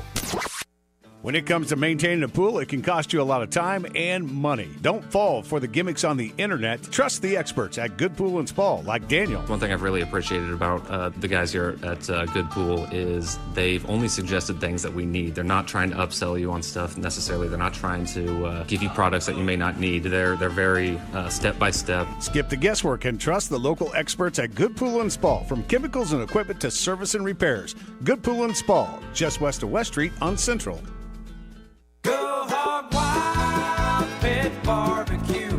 Hog Wild, get some for you. Asking my favorite Hog Wild menu item would be like asking who is your favorite child. It's impossible. While I love all of our award-winning barbecue options, I've got a real soft spot for the Carolina pulled pork sandwich. Hi, I'm Josh Wissing, Hog Wild partner and general manager at 47th and South Broadway. I love turning customers onto the Carolina pulled pork sandwich. We serve our tender, slow-smoked pulled pork on a soft bun and pile it high with tangy coleslaw. There's nothing else on the menu like it. The added bonus, you still get to have a side dish like curly fries or baked beans. When you're craving familiar, but in the mood for something new, Hog Wild's Carolina pulled pork sandwich is the answer. Order online at GoHogWild.com. Hog Wild Pit Barbecue, 6 locations in Wichita, also in Derby, El Dorado, Hutchinson, and Salina. Go Hog Wild Pit Barbecue. Hog Wild, get some for you. But don't be late, we close at 8. For over 55 years and 2 generations, the Southwestern Remodeling Professionals have been providing homeowners in the Wichita area with a truly unique luxury remodeling experience. From the initial consultation through project design and production, our team provides concierge-style service with a true focus on the best quality products and professional installation. Are you ready to experience something truly different? Give us a call today at 263-1239 or visit southwesternremodeling.com. Are you looking for a better healthcare experience this summer? Kingman Healthcare Center is a full-service hospital with a 24/7 emergency room with little to no wait times. Our clinics offer same-day appointments and convenient scheduling for your annual checkups. Don't wait. Make your health a top priority and schedule your appointment today. You won't regret the short drive without the big city traffic. Exceptional care every time. To learn more, visit our website, kingmanhc.com. Imagine a tropical paradise where the sun always shines and the fun never ends. Welcome to Blast Off Bay, the ultimate indoor water park. Catch a wave on our state-of-the-art surf machine, unwind with a cold drink at the poolside bar, or relax in our warm, inviting hot tub. Then get ready for thrills on 11 exciting water slides that'll take your breath away. Hungry? Enjoy pizza, burgers, wings, and more. Open 365 days a year with a perfect climate every day. Don't wait. Plan your escape today to Blast Off Bay. Wichita's sports leader, KGSO, is brought to you by Devon James. Devon James Injury Lawyers. Call 888-8888. That's 888-8888. Working to support our local community. Wichita owned. Wichita proud. This is KGSO. Welcome back into the show here. Hour number 2 of the game plan right here on the sports leader, KGSO. Doug and Chuck hanging out with you. A little bit later than normal on a Monday, but we were able to reach out on the Maximum Outdoor Equipment hotlines and find our good friend, Stan Weber. So this is what I'm going with, Stan, on my excuse for having you on a little bit later. You know, the later you get in primetime on television, it's usually better the show is. So we just moved you 20 minutes later because you're making it to the primetime stuff. Oh, this is a nice move. Is it going to be the move for the whole time, or is it 1 week? That is the big question. It just depends on if I'm smart enough to put the thing. So I have all my interviews in my phone, and I have them set kind of as a reoccurring event, but apparently at some of them, I only put them in for a certain number of weeks. So when your appearance on the show quit popping up on my phone, I was like, oh, Stan's been on every Monday at 7 for years. I won't forget about that. And then this is what happens. Well, everybody has become more and more used to having their phone be their helper. So this is a good example. Yep. Well, and we wanted to have you on today too, because you're, kind of freshly back from Big 12 Media Days that happened last week. And we got Wyatt's perspective on Thursday on a lot of things that went on, but your overall feeling of Media Days, Wyatt felt like it was, and he said maybe it was just because, he kind of came in on day one and left after day one, so he wasn't there the whole time. But he kind of told us he said it's just just a little bit of a different feel, I guess, if you will, with Big 12 Media Days this year. I think there is a slightly different feel. First of all, it's so early. I don't think people really got used to, hey, it's almost football season. Normally you'd think we're going to have media days all around the country and the ACC and the Big 12 and all of a sudden the Big 10 and the SEC and it's football.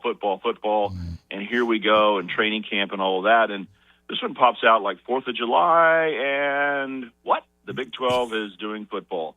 So that was one thing. A second thing is the fact that we don't have power coaches really makes a difference. You may want to say power teams, but that's not necessarily true because Oklahoma and Texas have not been a part of this for a couple of years. But think about the two coaches that had the longest tenure, Coach Whittingham from Utah and Coach Gundy at Oklahoma State last year, were getting ready to coach their 21st year. So they had some cachet, it seemed like.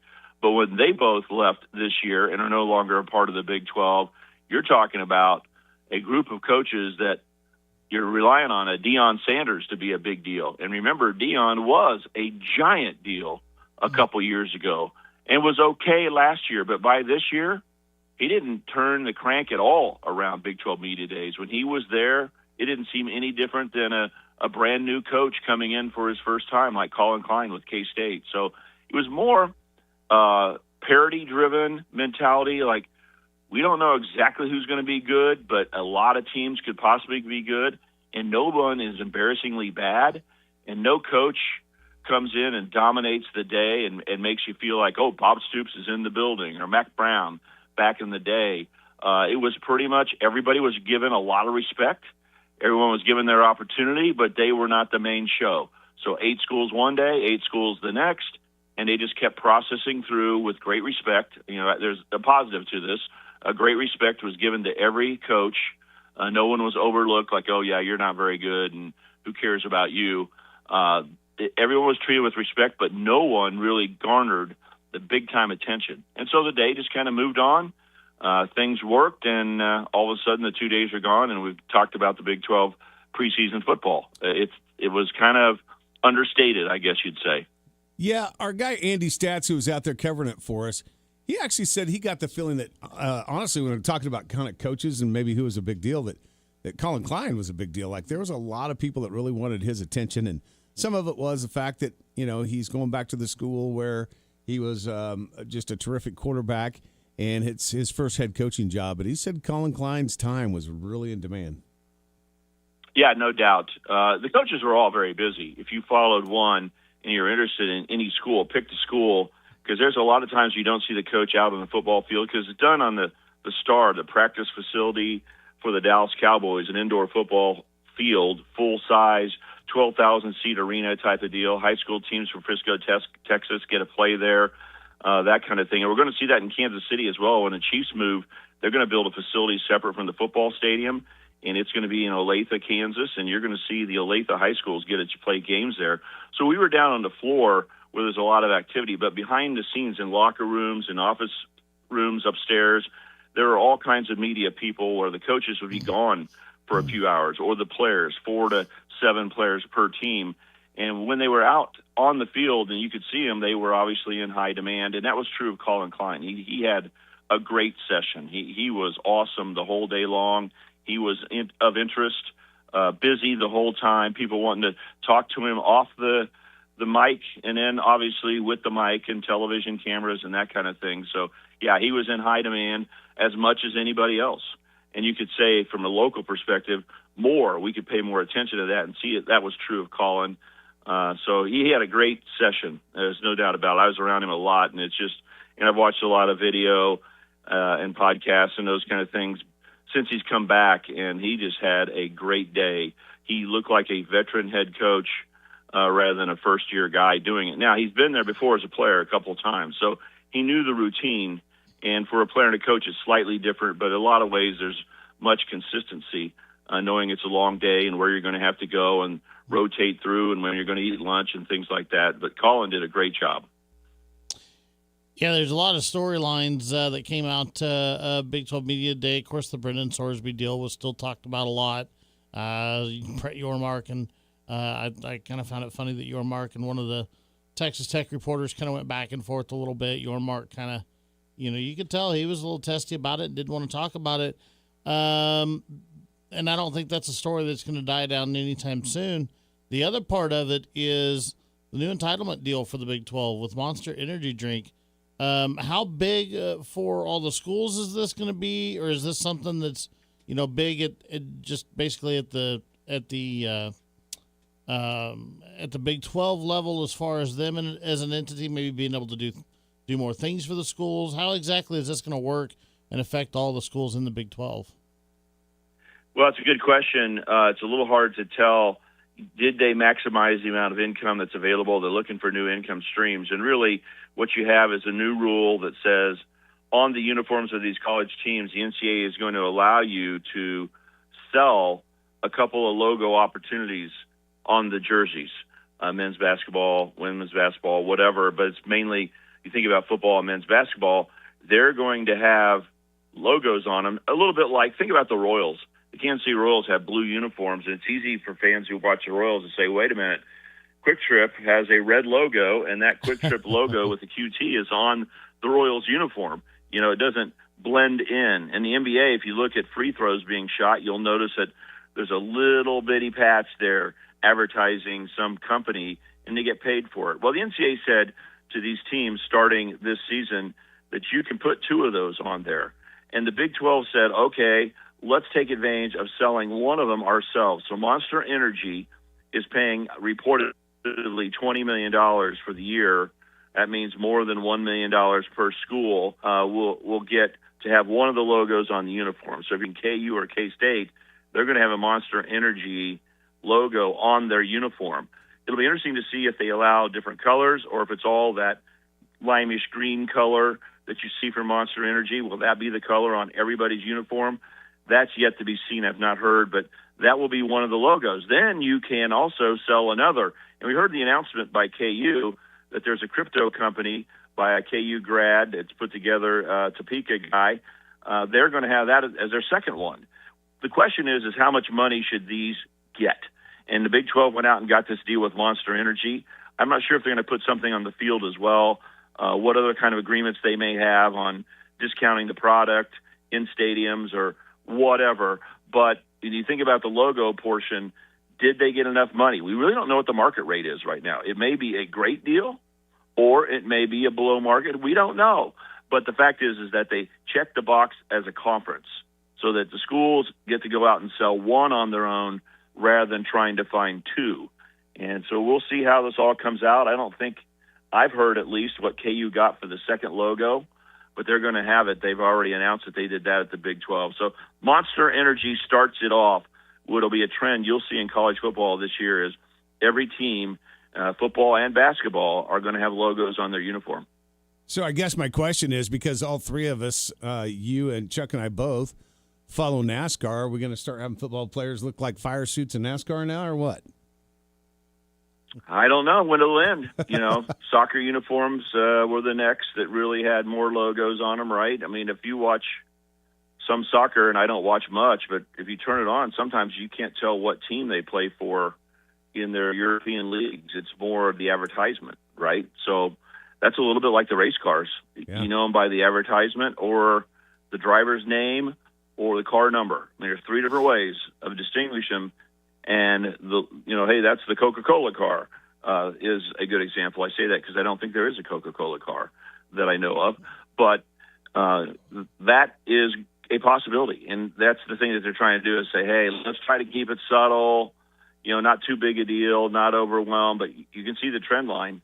I think the Royals are just a great example. Beautiful blue uniforms the Royals have, no red in them, and all of a sudden QT is on the shoulder of every player. Bright red QT. So you can tell that there's enough money in it that they're saying we're stepping down that road. When will we get to NASCAR? I don't know. You guys ought to do a little prediction. Put that date out there. How soon will we get the football players to look like NASCAR drivers? Well, and a couple of comments on that is this for football. I mean, I think it just goes to show you, and really college in general, it just goes to show you that these colleges are, they're uncovering every resource they possibly can because of the amount of money now that's being spent. And there's a lot of money being taken in, too. Don't get me wrong. But, I know in talking to Kevin Saul, the athletic director here at Wichita State, they're looking for every resource they possibly can because they've got big bills to pay now. Yeah, and that's why when you look at this, I have no ability to say what that $1 million+ means to each school. That's a lot of money in most places that I've been around. So it sounds really good to have a resource like that for the Big 12 to take care of it and for K-State and KU individually to go, okay, that's more than $1 million. That's a good new source of income. Now what are you going to do on the other side of the uniform with that second logo, that kind of thing? Yeah, definitely looking at it. You're seeing it with beer sales has been a big discussion over the last couple of years. Almost every school in the country is starting to say, okay, we'll sell beer at the games because that's a good revenue source for us. Not every school's there, but the trend line is way down the line of saying we're going to allow that. So, yeah, just trying to find every revenue source. There's no doubt about it that they're not much different than the NFL right now. Well, and it's kind of crazy. Another big storyline that kind of came out of Big 12 Media Days, maybe not a big storyline, but something that was discussed was the overseas games. KU is going to be playing over at Wimbledon, which is a big deal, and I heard Coach Leipold talk about it, and obviously they're excited about it, but that comes with its challenges. You know this firsthand. You were there last year in Ireland. But it is kind of amazing to me how many college football games now are being played overseas and how this sport has went from just such a regional thing to now trying to be worldwide like the NFL. Yeah, that's one of Brett Yormark's focuses is he wants the Big 12 to be the most international conference of all. It's his big push. He believes there's a chance to distinguish the Big 12 from the SEC and Big 10, who are the two powers. ACC's kind of fighting in the same class as the Big 12 right now, and he really wants to go that way. Remember, he made a big push. Like, he thought they were going to have a bowl game in Mexico City. I don't think that ever went off. They thought Houston was going to play KU in basketball. One of the main feature games of the Big 12 Conference, Houston and KU were going to play there. I don't think that that now is on the schedule anymore. Something's happened. But that's an example where he'd love to push it. It's obviously a conference that spreads from one part of the United States to the other, and that's true of almost every conference right now. So why not think internationally? I don't know what all the strengths of that are.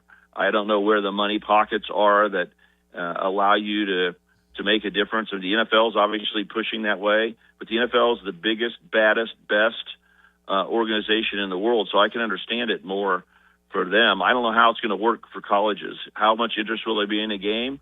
Will they like American football over there for one day? And will that create a notice that, hey, the Big 12 is around? Will that create notice that Arizona State and KU are something that people in England ought to be paying attention to? I don't know.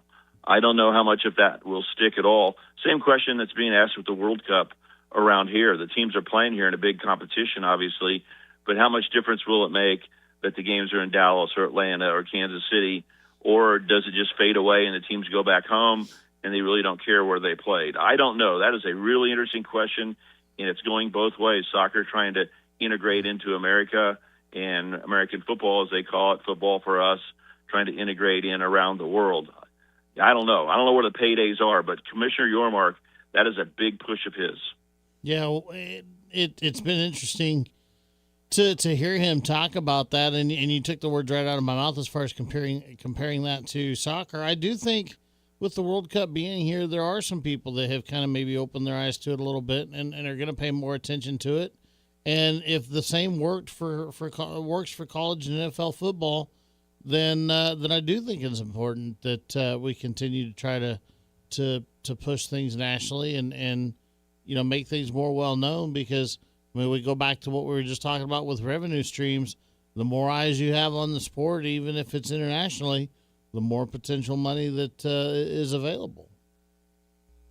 Yep, and that's what they keep saying. The NBA's definitely made the push, and they got international basketball players. And I hear the people in China, which is a giant market, being in agricultural business for a time, I hear all about how big a market internationally there are, and China's the biggest one, and they really like basketball, supposedly. So how is the NBA doing over there? I assume well. But it's something that I really can't see the end results yet. How much of a difference is it really going to make? Where is it going to be profitable? There's nothing wrong with the game here or there, but is an introduction to football over the seas going to turn them on to doing what? Buying the NFL ticket package? Yeah, I could see that. Well, maybe people like it and buy a special pass for an NFL, but are they going to do that for college football, for a specific conference, a specific team? I don't know, but it's not bad. It's a great experience.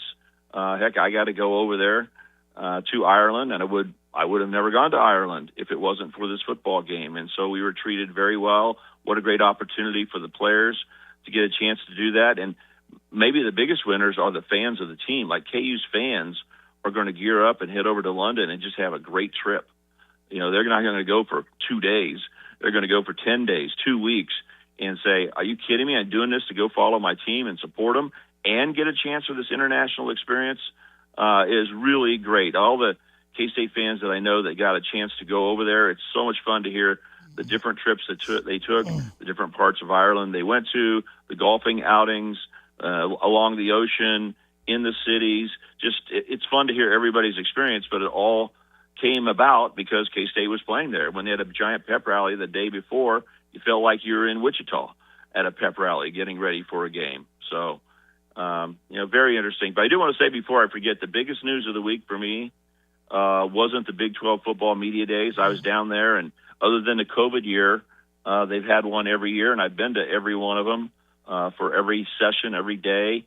So it's a tradition in the summer. But the fact that the college basketball NCAA tournament is going to be played in Wichita, like Dayton, is off the charts great news. I mean, congratulations to anybody listening who had anything to do with that. This is a big, big deal. Please go out and buy your season tickets and fill the place up with Wichita people who want to watch basketball. I saw that when I first moved to Kansas City. The NAIA basketball tournament was a big deal, and people would go to it every year no matter who was playing. This is 10 times better than an NAIA basketball tournament. Are you kidding me? isn't it 6 games, 3 in one day and 3 in another? Yeah. In Wichita, every year, teams going at it. It'll be big teams. It'll be up-and-coming teams, but the competition is elite, and it's right there in Wichita. I can't believe it. I am so excited. That is awesome because that's something that sticks. I mean, we talk about Dayton every year. Who's Dayton? What's Dayton? Well, we know the tournament there. That's going to be the way it is with Wichita every year. Yeah. Wichita and Dayton kicking off the NCAA tournament. I can't believe how cool that is. It's going to be big, and we got to go because we're running behind here. But I said when they made the decision to announce the field, I came on the show the next morning and said, "Look, why not Wichita becoming the new Dayton? Like we should go after this deal." And actually, kind of put the question out there to our listeners of what would you rather have, an NCAA tournament possibly every 4 or 5 years, or one that's playing games every year. The majority said they would rather have the first and second rounds, but it was close, and I think Wichita will definitely support this for sure. Oh, it's going to be great. This is going to be year after year after year, and if you make it a tradition, it's going to be a great tradition. The Big 12 tournament in Kansas City is a big deal, but this is an awesome opportunity. 3 games a day is just about perfect. Do it 2 days every year. Buy your season tickets. Doug is the first to mention it, maybe. He's probably going to be the first to buy the season ticket. Well, maybe they'll let me in with one of those media passes. I don't know. They did the last time it was here, so we'll see. All right, we got to run, Stan. Thanks, man. Appreciate your delayed time here today. I apologize again. Okay, take care, guys. All right, we'll see you. Back after this. Call the game plan now on the Maximum Outdoor Equipment phone lines at 522-1410. The game plan. KGSO. This is The Herd. You got to be consistent. With Colin Cowherd. Mic check. All right, this is interesting. Draymond Green of the Warriors has declined his roughly $28 million option to become a free agent. Again, doesn't mean he's leaving. What he is doing is signaling to you and I, LeBron and AD may be Warriors. I like this move. This is The Herd. Weekdays at 11 a.m. right here on KGSO and on the SC Wichita app. Are you in need of a new dentist? Check out 316 Dental at 13th and West Street. 316 Dental is now offering same-day services with the addition of a second dentist. That's right, same day. The hardworking team includes 4 hygienists and stays open late to fit your schedule. 316 Dental accepts most major insurance companies. Ask them about their new patient special that includes a comprehensive exam and x-rays. They also offer implants and Invisalign. That soars above and beyond the 316 Dental. Pride Ag Ace Hardware will get you ready for the lake now that summer is officially here. Start with the grill. Whether you need gas, pellet, or flat tops, Pride Ag has it all with top brands like Halo and Napoleon. Whichever one you choose, Meat Church Rubs, exclusively at Ace, will make your meat delicious.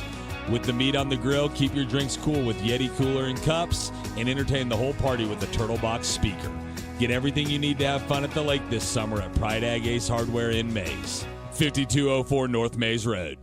Hey, this is Blake Davis, Davis Liquor Outlet, and here's a summer special on corked seltzers. 12 packs, only $17.99. Or grab Most Wanted Vodka, 1.75 liters, for just $18.99. Davis Liquor Outlet, each store independently owned and operated. Wichita owned, Wichita proud. Life doesn't come with the rewind button, but your insurance should always have your back.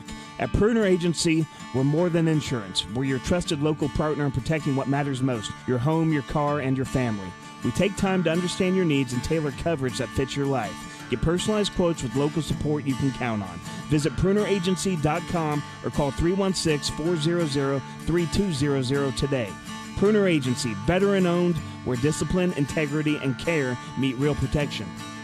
Don't believe everything you see on the internet when it comes to maintaining your pool. Trust the experts at Good Pool and Spa, just like Dave and Chrissy. We came in and from day one, they treated us like family. Didn't treat us like we didn't know what we were doing. They just advice, friendly. Ryan will give diagrams. He will tell me exactly what to do to a T. Exactly what he tells you happens in the pool. Stop guessing and trust the local experts at Good Pool and Spa. They'll keep your pool running all season long. Good Pool and Spas, just west of West Street on Central. The TBT tournament is here, and we have you covered. This is Wichita's sports station, KGSO.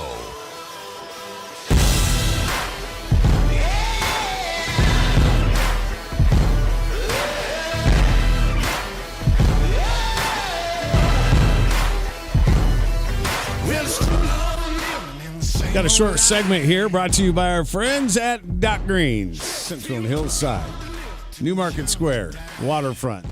Chuck went there. The food's so good, he took pictures.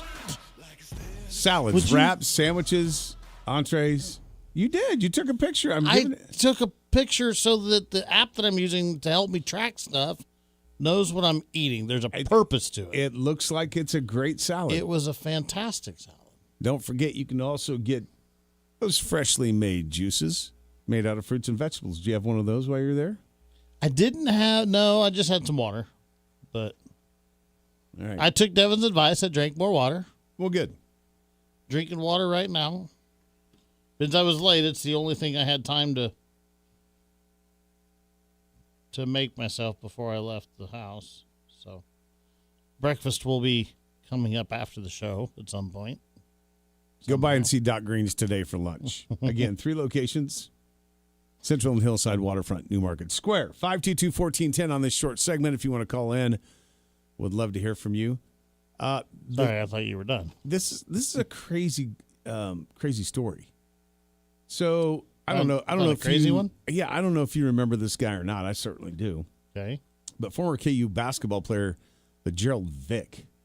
LeGerald Vick. Yeah. Okay. Good player for Kansas.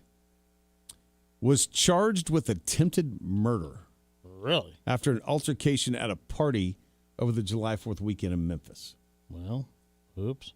According to the report, Vick showed up at this party, and him and a guy had a confrontation. Vick showed the guy that he had a gun. And once he showed the guy he had a gun, the guy was like, look, man, I don't want any part of this, and turned around to walk away, and Vick shot him in the back. What? Now, he lived. The guy, lived, but obviously had to be taken to a hospital. And so LeGerald Vick, after some investigations by the police department and finding out the first name of LeGerald Vick, the police, during their investigation, also showed the guy that got shot a lineup, and Vick was picked out in a lineup. So police arrested Vick over the weekend. He, I don't know if he bonded out or if he remains in jail, but his bond was $1.5 million.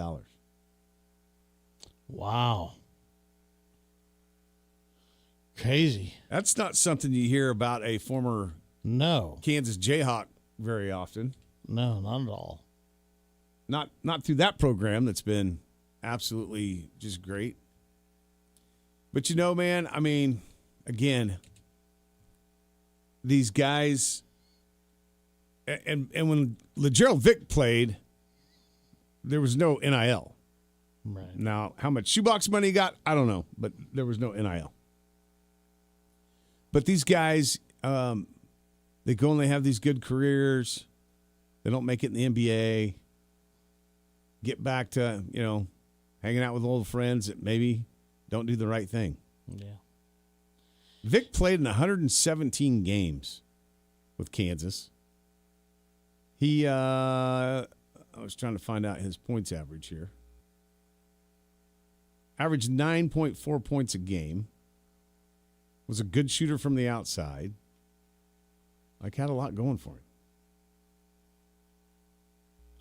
Man, it's too bad that got to go do some stuff like that and kind of throw things away, unfortunately. Mm-hmm. And apparently this isn't the first time he's been in trouble. When he was at school, when he was at KU, he was under investigation at one point by the school after being accused of hitting a female student. Yeah, I don't know. I didn't ever hear anything about him as a player, like with some of the stuff, or maybe it did, and I just don't remember it. Not good, man. Not good. You hate to see a guy go through stuff like that. There was a guy that played football for Nebraska, and he was a running back, and kept getting in trouble. And Tom Osborne was a coach at the time, and he got suspended off the team. And then Tom Osborne brought him back and let him play in one of the bowl games, I think for one of the national championships. And Tom Osborne caught a lot of crap from people. Yeah. You know, like you're just doing this because you want to win finally and all this stuff. And Tom Osborne said later on after he was done coaching that bringing back Phillips like that was probably one of the bigger mistakes that he made in his coaching career. But at the time, he thought to himself that you know, he had a young man on his team that came from a rough upbringing. Right. And his only shot at making it in life was to probably get to the NFL, which Phillips did, but then ended up in jail and ended up dying in jail. Well, so these coaches look at these kids, man, sometimes, and they're like, you know, this is their only shot in life, and I got to give them a second chance. I'm not saying that that's what Bill Self did with Gerald Vick, but if he got in trouble at KU, then obviously there was problems all along. Yeah. No, and you know what? You got to maybe applaud a coach for kind of trying to look at things like that a little bit sometimes. You know, that tells you they truly want what's best for these college athletes. Just crazy. I see a picture of him here in his KU uniform. I remember him. I mean, clear as day. Like, wow. Man, it's been a good couple of hours. Thanks to Stan for coming on, even though it was a little bit later than normal. Appreciate that. Now what do we do? We love all the phone calls. 522-1410. That's what we do. Okay. And we got our Poet and Didn't Know It segment coming up next hour as well. Your latest news on KGSO. From the news desk, I'm Andy Hoosier. Wichita City and Sedgwick County leaders gathered together at the end of last week discussing ideas for anti-camping ordinances after many business owners around the city of Wichita are raising concerns about a homeless camp that's leading to potential crime and other issues within their area. I talked to multiple business owners that either had been vandalized, graffitied, stolen from, or just literally trespassing on their property. I got involved as a business owner because I want to feel comfortable with having customers come into our facility. I don't want to have to worry. That audio from Cake News. Wichita Mayor Lily Wu says that we are working on different ways to try and help out individuals that are in need, but if they don't want to help themselves, there's nothing the city can do. And if you don't want to abide by some rules, which are very basic, by the way, if you don't want to engage in those resources, this is not the community that is welcoming for individuals that do not want that help. The news on KGSO is brought to you by Truck Stuff. Whether it's your camper, trailer, or both that need hauling, Truck Stuff has you covered. Online at truckstuffks.com or call 316-264-1908. The Royals got swept over the weekend to the Orioles, including an 8-2 loss yesterday. Now they are on All-Star break. Home Run Derby is tonight. Jack Caglione with the Royals will compete in tonight's Home Run Derby with the All-Star game coming up tomorrow. The Royals next will face the Padres starting Friday at the K. The MLB draft is underway, and the Kansas City Royals did have the 6th pick. They selected Louisville outfielder Zion Rose. Rose was the MLB Pipeline number 30 ranked draft prospect in this year's draft. That's sports. I'm Doug Downs. Sports Report brought to you by Burwell Construction. Decks, pergolas, patio covers, roofing, siding, windows, guttering, and more. 316-794-3430. We're online at burwellconstruction.com. Where'd you get that grin? Right above your chin. You know the place. Puts a smile on your face. Andy's the one for frozen custard fun. Made fresh every hour. It's your happy power. Top your day with a smile at Andy's. Did you know my frozen custard is made fresh every hour? Or that our toppings are baked daily right in our stores? It's how we top your day with a smile at Andy's. America is turning 250, and we're celebrating all month long at Midwest Kia. Join us for our Stars, Stripes, and Savings Sales event, where we're honoring America's 250th birthday with incredible savings throughout July. Celebrate extra savings on every new Kia that's built right here in America, including the award-winning Sportage, Sorento, Telluride, hybrid models, and the electrified EV6 and EV9 models. And no birthday party is complete without a present. This July, purchase any new or pre-owned vehicle and get a $250 gas gift card. It's our way of helping you enjoy the summer road ahead. Plus, every new Kia comes with that unbeatable 10-year, 100,000-mile limited powertrain warranty. But hurry, this special Independence Day offer and the $250 gas gift card won't last forever. Visit MidwestKia.com. And remember, We want to see ya in a Midwest Kia. See dealer for details. Offer ends July 31st. Warranties and limited powertrain warranty. Looking to make a difference? Volunteer for your local fire department. Join a family that will serve with you, always have your back, and train you to be the best version of yourself. Visit makemeafirefighter.org. This is Wichita's sports station, K230BY, 93.9 FM, 1410 AM, and 99.7 HD3. KGSO, Belle Plaine, Wichita.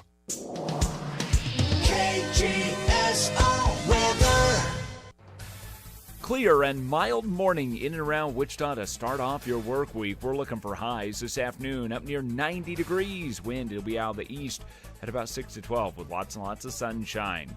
Overnight tonight, we're mostly starry. Lows dropping to 68 by morning. For your day on Tuesday, mostly sunny. Temperatures warming back to that 90-degree mark.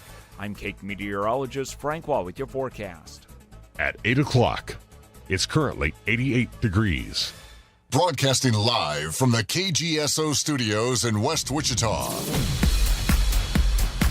This is The Game Plan on Wichita's sports station, KGSO.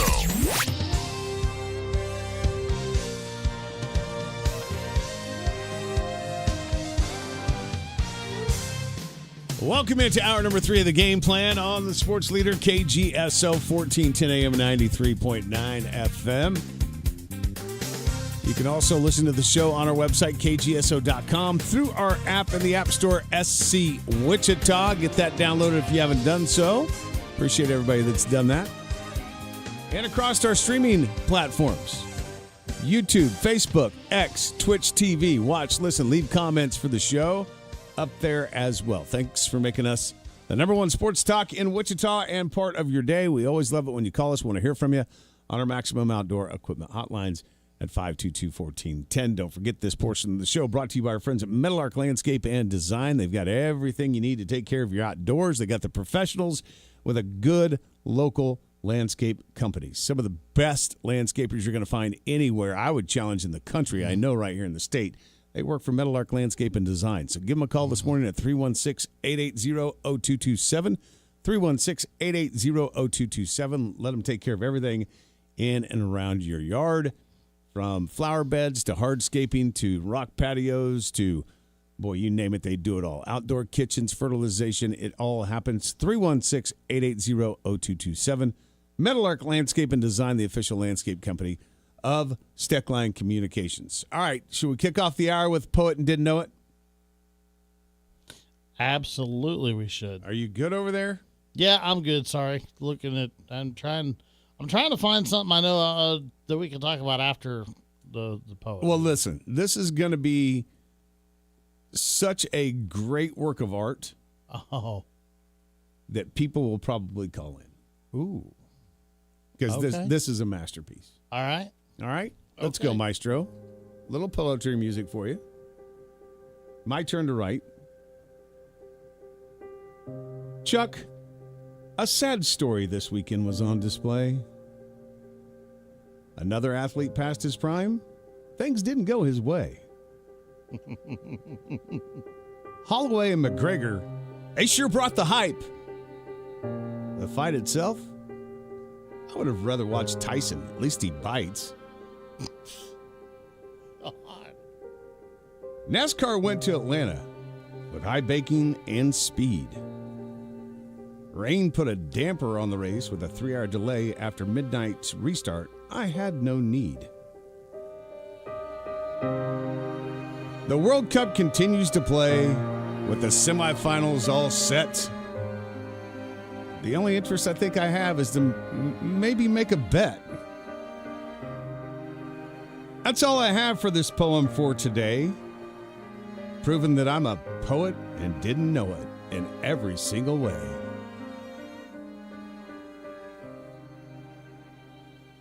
There you go. From the sports weekend, right there. All wrapped up in one small little poem. Round of applause. Thought it was pretty good. Telling you. The phone call. Work of art. I'm just waiting on the lines to light up now. Work of art right there. I'm telling you. waiting on the phone lines. Hey, look, it's summertime. We started this feature. I'm 1 week, you're the next.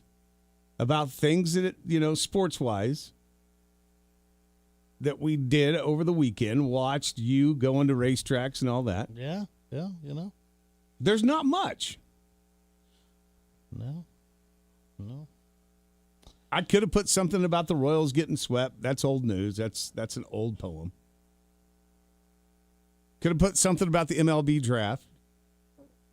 Half the people listening probably didn't even know it happened. So it was just kind of the stuff that caught my attention. Well, the World Cup, the only reason why I know the semifinals are set is because I read it this morning. Outside of that, really didn't keep my attention. 522-1410. Weigh in this morning. Yeah, outside of that, Chuck, it was kind of a ho-hum weekend. NASCAR restarts last night somewhere around midnight, which was kind of crazy to me. They typically don't do that. No, I did, and like I said, the only thing I could think as to why they decided to go ahead and run that late is because that was their best window to try to get the race in due to weather. I looked up, at least according to the old Google box, the weather in Atlanta is not supposed to be very good all week long, and it's supposed to be getting rain a majority of the day today. So, like I said, that's the only reason I could think they would have run it last night like they did. That's what ended up happening. And apparently, I don't know if I don't know. Am I allowed to say who won? Well, you already told me and ruined it for me to watch it on it for record. You didn't record it. I did too record it. I record every NASCAR race. I got a list. Ryan Blaney. I got a list. You got a list. Got a list. We got a list. So that's how we get through the long summer doldrums here. We got lists. With the list. Yeah, the list. This is a list of players to watch for every team in the NFL this year. Okay. Where did we find this list? Players, this one's on The Athletic. Okay. The NFL writers, they spent the summer examining every single roster ahead of training camp, and they have identified newcomers and more to watch for every single team. Now, some of these I'm not going to go through because, quite frankly, they're kind of boring because I don't really know some of these people. But we'll look at the teams that people kind of care about around here. Like the Dallas Cowboys. And this is for you fantasy football players as well. Although a lot of them are on defense, but still. For the Dallas Cowboys, player to watch, Chuck. Siobhan Reveille Jr. Had it not been for a torn ACL in his final college season, he might have been a first-round pick in last year's draft. Instead, he fell to the third round as he's still recovering from the knee injury. But he is in a position to compete for the starting cornerback spots for the Dallas Cowboys. They say he'll get plenty of work in camp and practice because he's going to have to go up against CeeDee Lamb and George Pickens in practice, so he'll be ready to go. So, Siobhan Reveille Jr. for the Dallas Cowboys. Okay. For my Broncos, Q Robinson, an outside linebacker. Picked him up 25th in the 4th round out of Alabama. Played a little bit last year as a rookie, and he actually played well. Played well. Had a pretty good AFC Championship game. You know, not knowing what's going to go on with Jonathan Cooper. Need another guy on defense to step up. Yeah. So that's for my Broncos. Devin, how about for your Green Bay Packers? Matthew Golden, wide receiver. Some of these are kind of, I don't know. I don't know that they're too far of a stretch saying that Matthew Golden is a player to watch for Green Bay. He's pretty good last year. I think the expectations were much higher last year than what he finished, but he was still pretty good. What about for your Houston Texans? Jaden Higgins is the player to watch. I've said that. I'm telling you right now, even with Nico Collins on the team, Higgins, 1,000-yard season. Boy, you'd have to have a lot more production. 525 last year. Yeah, a lot of it was late, though. A lot of it was late when he really started figuring out the passing routes, and the route tree. Is Tank Dell done, or is he? No, he's okay. But he's because he had a pretty significant injury, right? A very severe injury. Then that Chiefs game at the end of 2024. That's the game that I went to. Yeah, right up here on the old wall. Yeah, no, Tank Dell had a pretty significant injury, but he's back. Supposedly still has quite a bit of speed.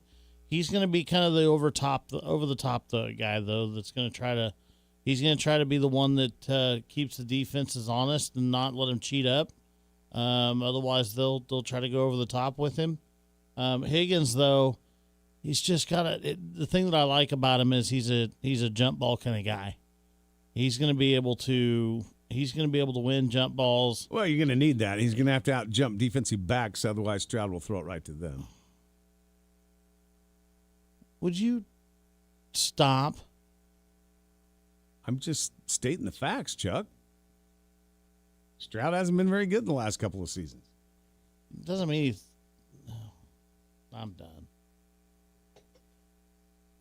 For the Indianapolis Colts, I'm only saying this because he's got a cool last name. Josh Downs, wide receiver for the Colts. Sean, for your Jaguars, they say Travis Hunter.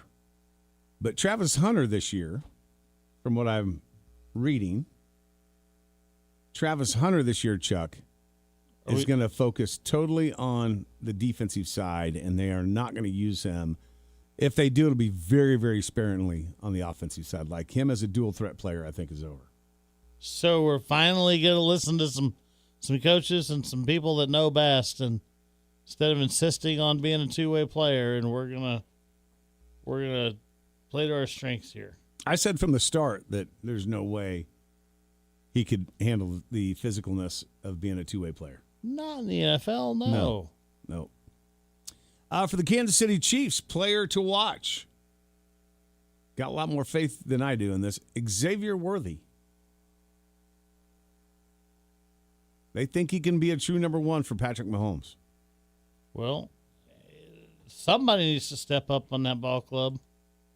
Yeah, they're going to have somebody that comes in for a true number one. Worthy played through a torn labrum last season. Said that if he's back at full strength, could be a true number one. Yeah. For the Raiders, Jalen Naylor, a wide receiver.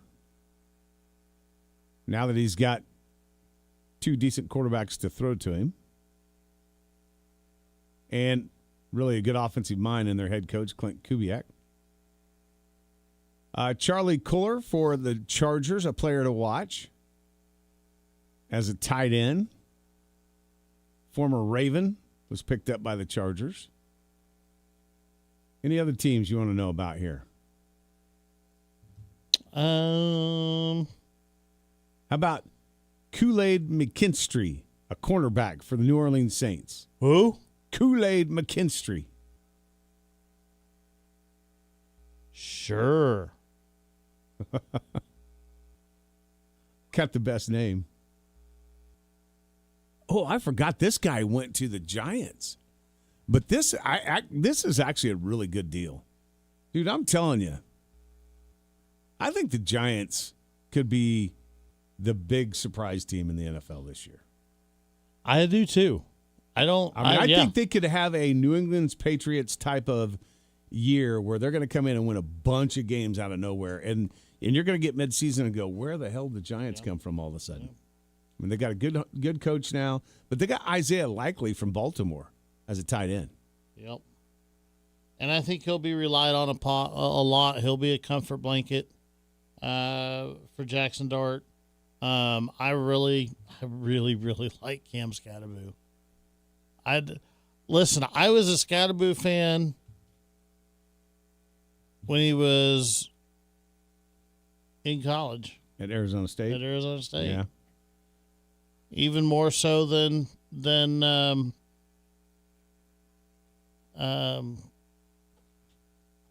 running back from Boise.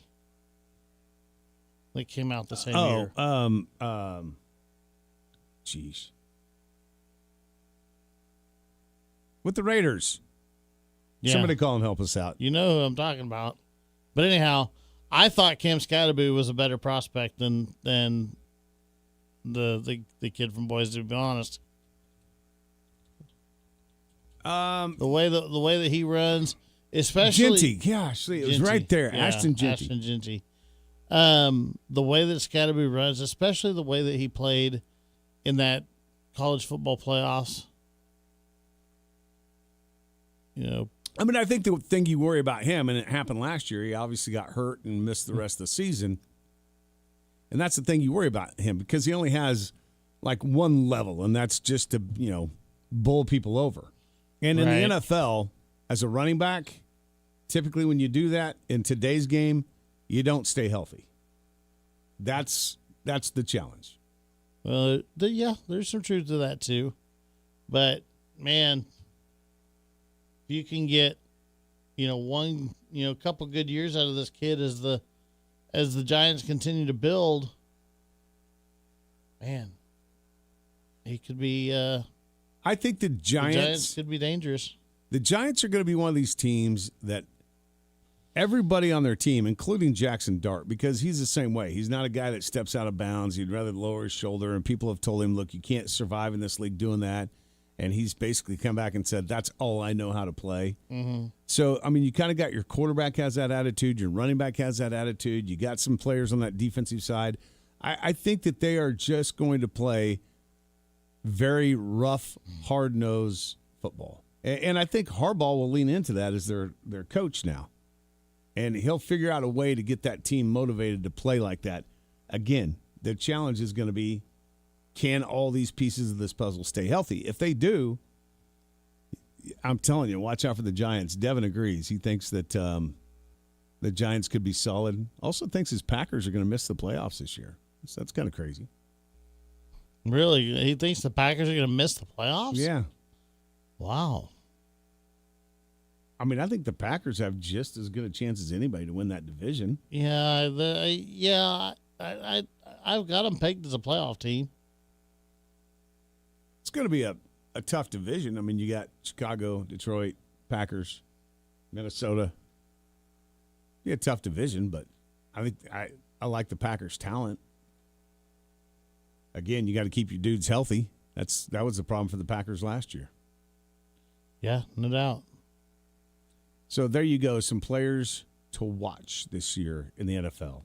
Maybe give you your fantasy football players a little bit of information that you can use. When are those drafts? Are those drafts coming up soon? Yeah, I think so. Do you kind of wait until after preseason and camp to do the drafts? I think a lot of teams do. There's a lot of people that it's traditionally the week before games start, the weekend before games start. Wow. So, like, that first game on Thursday, you're drafting the Sunday before. That seems pretty late. Well, it does, but it gives you enough time. It gives you as much time as possible to, if any players get injured through preseason, if there's any issues, you're waiting until the field of players. It's the most accurate representation of the field of players that you have to pick from that are all going to be on the field in week one. Where if you drafted before the preseason or before training camp, and somebody gets hurt in training camp or whatever, and they cannot play, then you don't have somebody that's drafted that player that's just out of luck on that deal. You have enough of that. You have enough of that as it is as the season goes on. Yeah. So I think a lot of people wait as long as they can. And yeah, typically the Sunday before or the weekend before the first games are played is when drafts are done. Just be another obligation for me. Oh man, I got to go to this draft. I got to draft these players. Now I got to set my lineup. Got to do all that. I don't want to do that. So a lot of times you don't have to go anywhere. A lot of times these drafts are done through set up and done through websites online. Yeah, but then you got to be online for what, 3 hours or whatever it is. How long does it take? It's pretty lengthy process. It's probably it's not 3 hours long. It's like the regular NFL draft. I'm there for 3 hours. We're only through the 10th pick. No, about 10 seconds in, if you don't have your pick, everybody's going, come on, make your pick. You don't get, what was it? You don't get 8 minutes between or whatever it is? No. You pretty well have to do your research ahead of time and know who you want to take and how you want to draft before your spot comes up.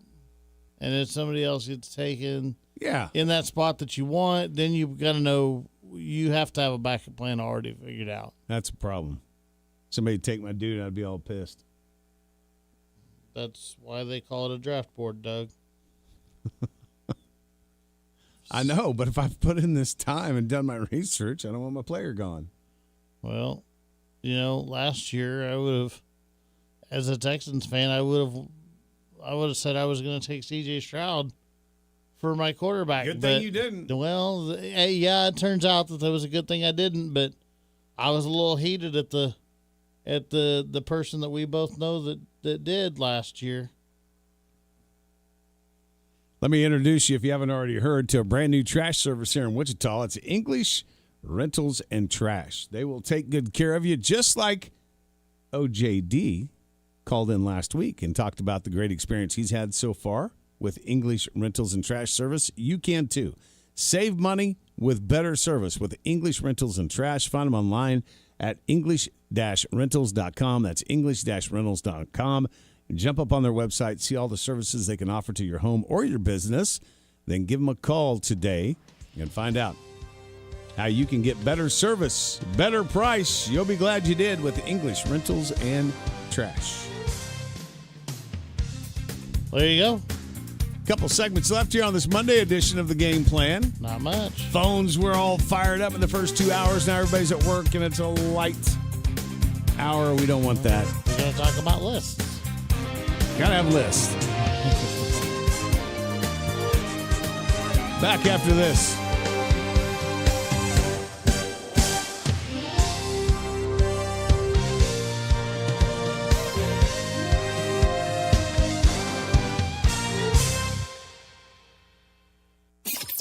Call the Game Plan now on the Maximum Outdoor Equipment phone lines at 522-1410. The Game Plan. KGSO.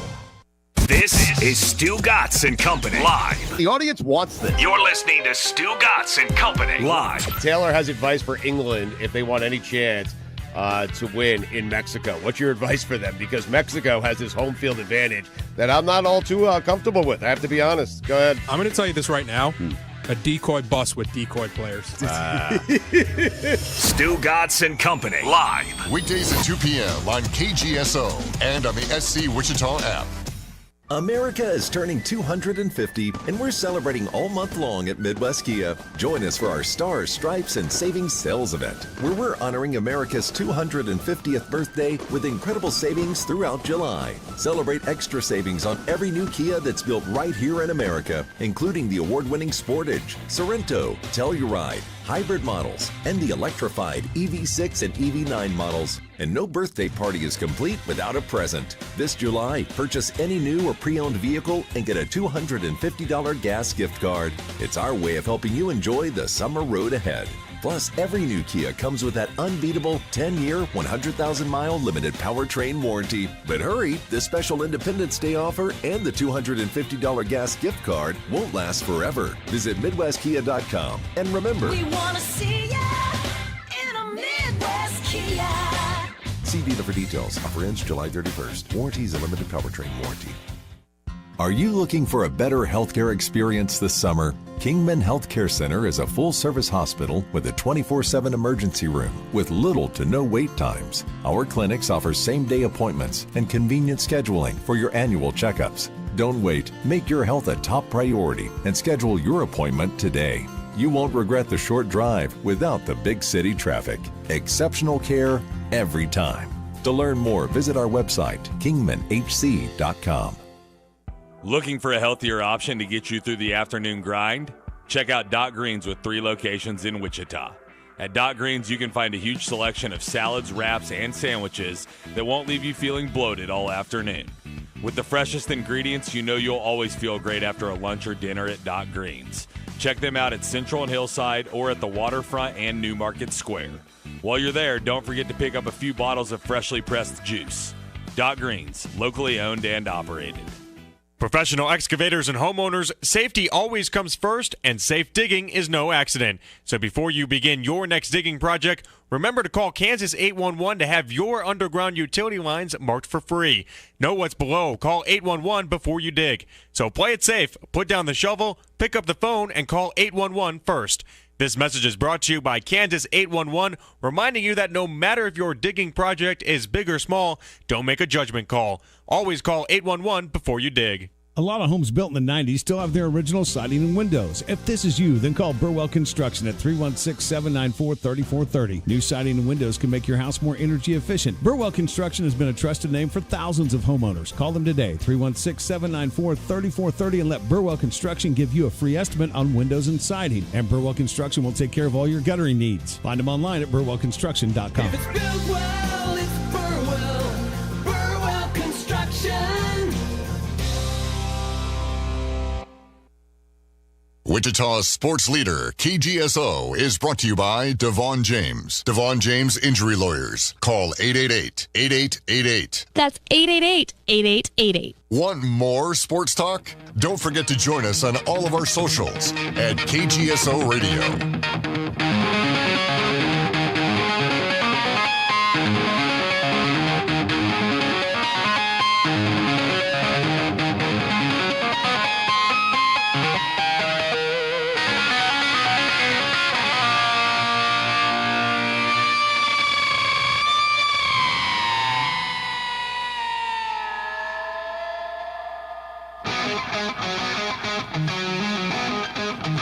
Welcome back to the show on this Monday morning. Got a couple of segments left here. 522-1410. It's our maximum outdoor equipment hotlines. Chuck wants Sasha in here. Oh, I guess. I got a question. All right, Sasha. So, all right. I was telling Doug during the break. I seen that Justin Verlander's going to retire. I saw that last week. Do you consider him a Tiger or do you consider him an Astro? That's close. That one's close because usually there's like a definite, but he won a World Series in both places, if I'm not mistaken. Well, I believe once with the Tigers, twice with the Astros. Yeah, I mean, my first like recollections are on those really good Tigers teams, and then Joel Zumaya out of the bullpen, and the other what Scherzer was on the team with them, so they're kind of the 1-2 punch. But oh no, I stand corrected. Only two with the Astros. He did not win one with the Tigers. Okay, he went to a World Series with the Tigers. Yeah. I'd say a Tiger probably is the first thing that comes to mind for me. What do you think, Doug? Don't care. Don't care. Mm-mm. No. So the other question doesn't matter. I it matters what cap he puts on in the Hall of Fame, I guess. I mean, that's people always worry about that. I don't know why anyone cares, but no, I mean, I know for me as an Astros guy, I mean, we'll always consider, him and what he did and what he accomplished in Houston. He'll always be an Astros. He'll probably put on the Astros cap because he won the 2 World Series there. Yeah, I would say, but can't they do both, like in baseball or like in football? No. You choose. They, I mean, like your little plaque can say all the teams you played for or whatever, but you have an actual hat on with the team logo. That's okay. You have to decide on that. I mean, I would imagine he's probably going to do it with the team that he won World Series with. Yeah.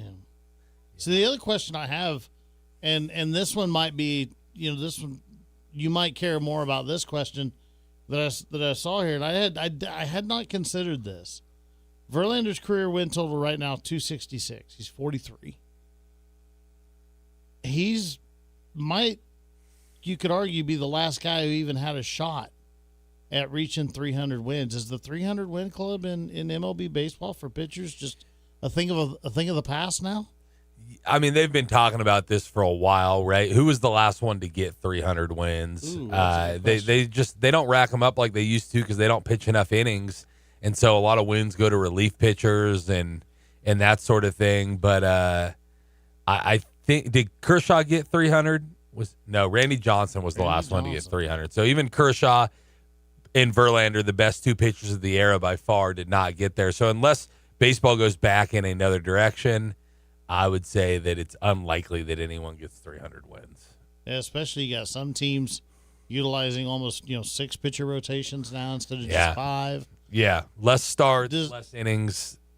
Everything's working against them. Does that take away from baseball at all for you, Doug? No, because I think there's a lot of things with baseball that have kind of went away. I mean, like we saw the other day that kid, I can't remember which one now, but is on a perfect game and gets pulled out. Yeah, that one was. I didn't like that. Yeah, but that's just especially in July, right? But he was coming off of like an injury with a rehab start. That same thing happened with Wichita State in like their first series of the year against Hawaii this past year. He was 6 innings perfect, and they pulled him. But I had a little bit different take on that one because it was February, right? These guys are working their arms up. You can't try to hurt them early in the year. But in July, you have a perfect game. I think you probably want to try to. He was at like 92 pitches. Yeah. So yeah, it's always an interesting call, right? Most people who followed baseball for a long time are like, you can't take a guy out in a perfect game. So this has been the argument all the time because I've said for a very, very long time on this show that I think the baseball season, there's too many games. Like, really, the game should be about 120, 125. Probably should be about. But all of the baseball, like, traditionalists are like, oh, can't do that. Because they're messing with the stats. Yeah. Well, I mean, they're messing with the stats anyway. That's the same thing Jay-Z says about the 5 to play 5 in college sports. Is like, you're worried about the records. I could care less, right? You got guys who did it in 4 years and guys who did it in 5. What I like about it is it takes all of the NCAA like rulings out of it. It's just, hey, if you can stay healthy for 5 straight years, you can play all 5. If you have to redshirt one of those years, you still get your 4. And I don't have to worry about some appeals process and one decision being this and one decision being that. And so I actually you probably like it still quite a bit. will have to. Yeah. There's At some going to be point. a judge somewhere that's going to say. Yeah, that's a good point. Well, I don't know. Hopefully, with the Protect College Athletes, bill or college sports bill or whatever, hopefully some of that stuff is mitigated. Ain't gonna happen. Back to your kind of point about Verlander. How many years in the league? And he's 43. He's 43. I don't know when his first. See, I'm glad he's retiring because these guys that seem to stay past their prime. I mean, I think we just saw it this weekend with the fight, right? Like, obviously, this guy hadn't fought in 5 years. The last time he fought, he broke his leg. He makes one little kick and his knee goes out. Like, it just happens when you get older. So it's good to see him retire and not just hang on and hang on and hang on. Yeah, his first season was 2005, his age 22 season. So he's played 21 years. Yeah. He didn't play in 2021. He was injured that year, but 82.3 WAR in his career, 266 and 159, which doesn't sound that great, but if you look at like baseball pitcher records, that's a pretty high win percentage. Absolutely. Yeah.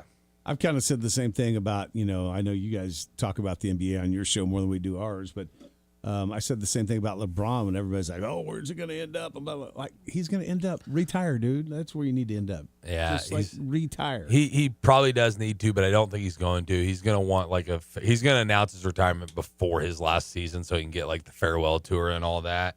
I did not realize, I thought it was a little bit more of an even split, but Verlander was in Detroit for 14 years and only 7 in Houston. So, But it like Well, I started banging those trash cans in Houston, and Yes. the rhythm just got there. I mean, it all worked. Another reason I don't think LeBron will retire is like it would be a pretty unceremonious finish. Like the Lakers didn't want me anymore, and now I have to go retire. So I don't think that's going to happen.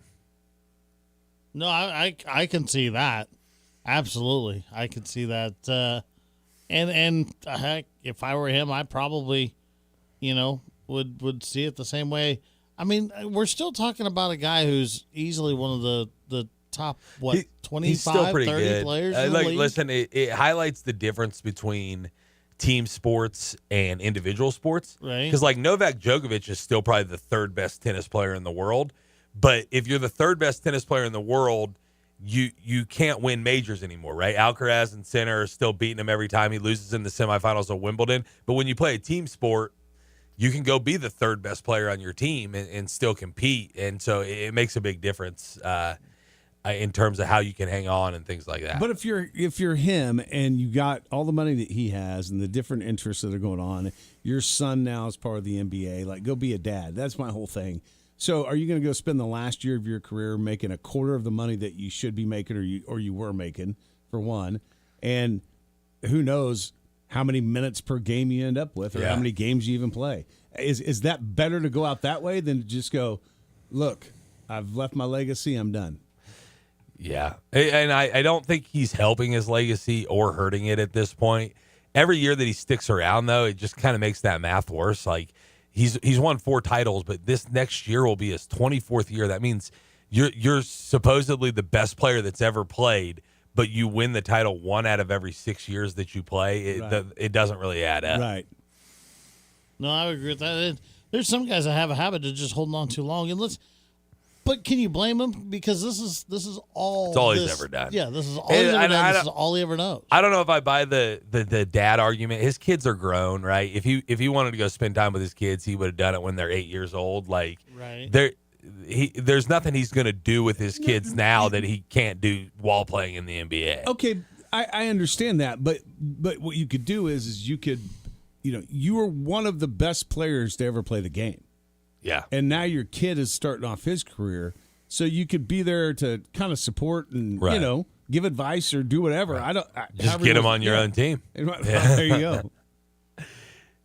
Yeah, they tried that. It didn't work. I almost feel like I almost feel bad having a LeBron conversation with Jay-Z not present but it's more fun that way because he will come up with a way to love LeBron no matter which way you slice it. Good morning. Welcome to the show. Well, and then there's always me that will call in and defend him. Yeah, Devin. Yeah, I know. Devin thinks I'm a LeBron hater. The reality is, and I can't even hear you, Devin. I'm just going to say this real quick, and I'll let you talk to these guys. The reality is like I try to bring balance to the conversation because Jay-Z is a LeBron can do no wrong guy, 100%. So I'll agree with that. I'll definitely agree with that. Yeah, but the LeBron saga is definitely going to continue. Yeah, no, I agree. He's going to keep playing, right? And I do think he's one of the 2 best players that's ever played. With LeBron, it's more about looking at numbers and counting and like looking at stats. Jordan, it's the aura, right? Like anyone who watched Jordan play, he makes you feel a different way than LeBron makes you feel, and I think that should matter when you're talking about who's the greatest player of all time. Well, I mean, it was a difference too. He was loved in every arena he walked in. It was a big difference. LeBron's hated everywhere he goes. So I mean, I think it's 2 different times. I hate the comparison anymore. It's like they're 2 different eras, 2 different times. I mean, honestly, 2 different styles of basketball. I mean, they used to hit each other. They used to. I mean, I've watched a couple games where players are jumping in stands hitting players. So I mean, it's just 2 different eras. Now we have the flops, session where everyone's flopping and want to be a girl on the But see, court. this is what I don't understand, and this is where there's definitely a disconnect. Where look, I didn't watch LeBron play enough to know whether or not I liked him or not. I appreciate his talent, but so the statement that Michael Jordan was loved everywhere he went and LeBron was hated. I don't understand why one of the best players to ever play the game was hated. Like what got him there? Well, Well, because I mean, you got to realize people hate when you're above them, and when you're coming out as a 17-year-old, as you know, putting the GOAT title on you already. I mean, instantly you're hated. I mean, people it's just didn't hate natural. Magic Johnson. They didn't hate Kobe Bryant. They Like didn't I hate- said, though, Doug, it's two different times where you could pull out your phone and send a message. Back then, it was you had to go to the game or watch it on television. You couldn't watch it on your phone. So, I mean, it's just two different times, information overload.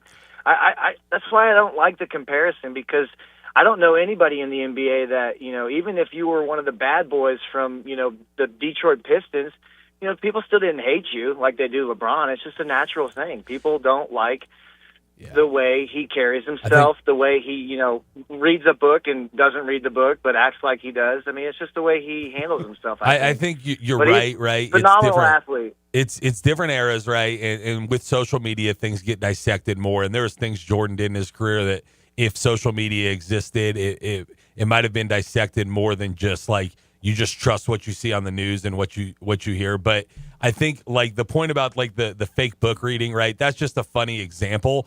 But I think there's a level that people don't feel like LeBron is 100% genuine, right? He's trying to like put on this facade, put on this aura, or this like masquerading as something he isn't.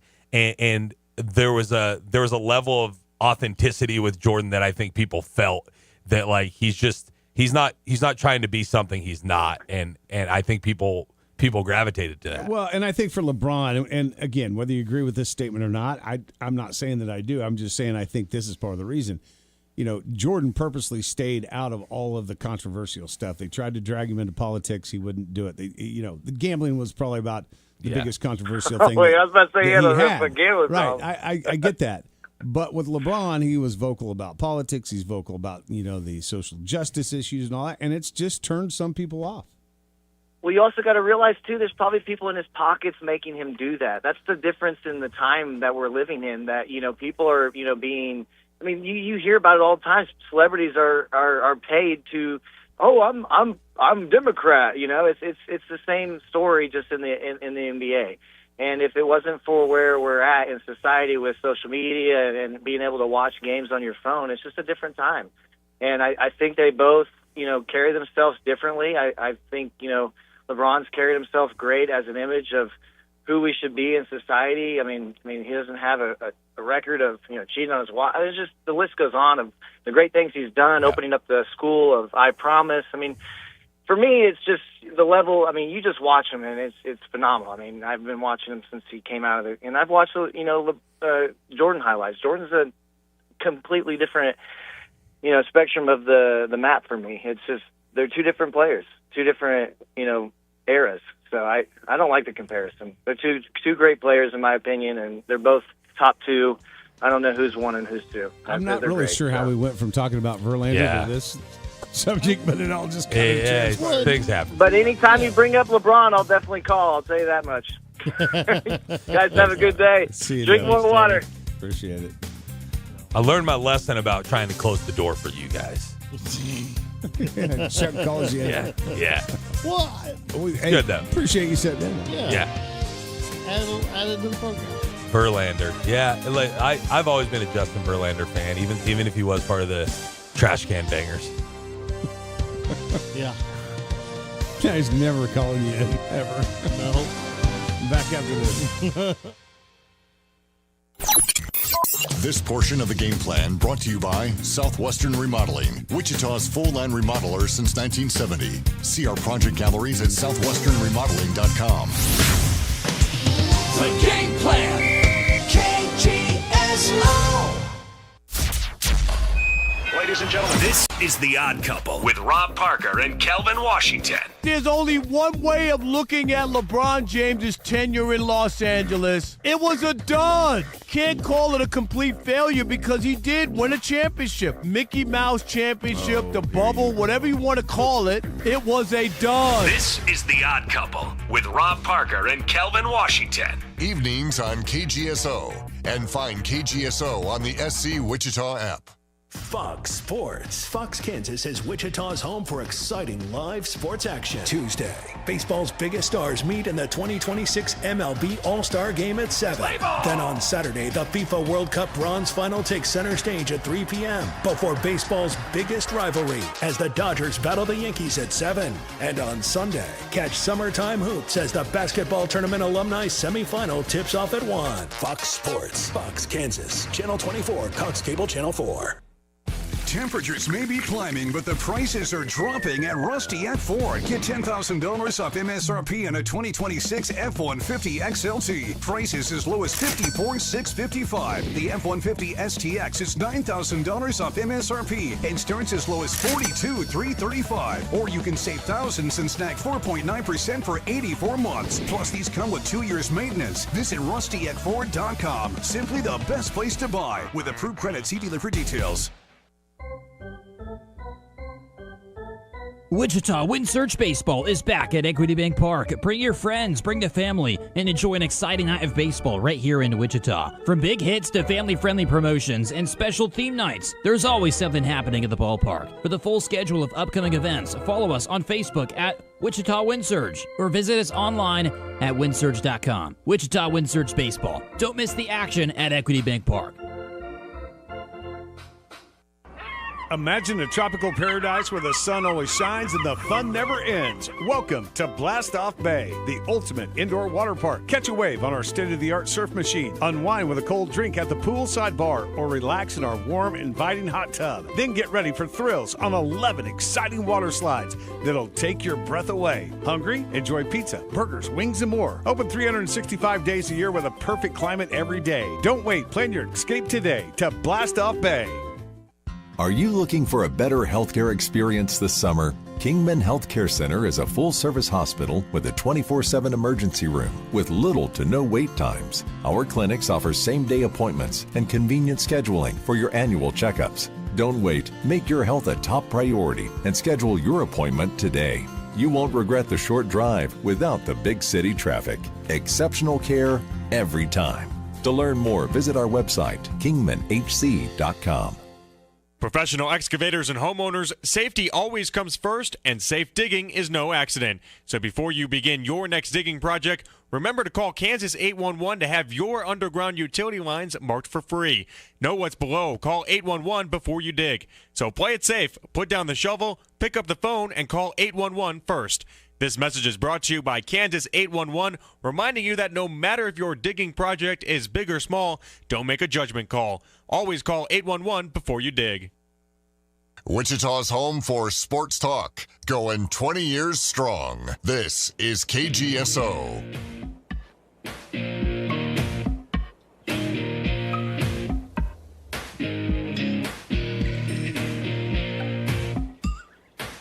This was always one of my favorites by one of my favorite bands.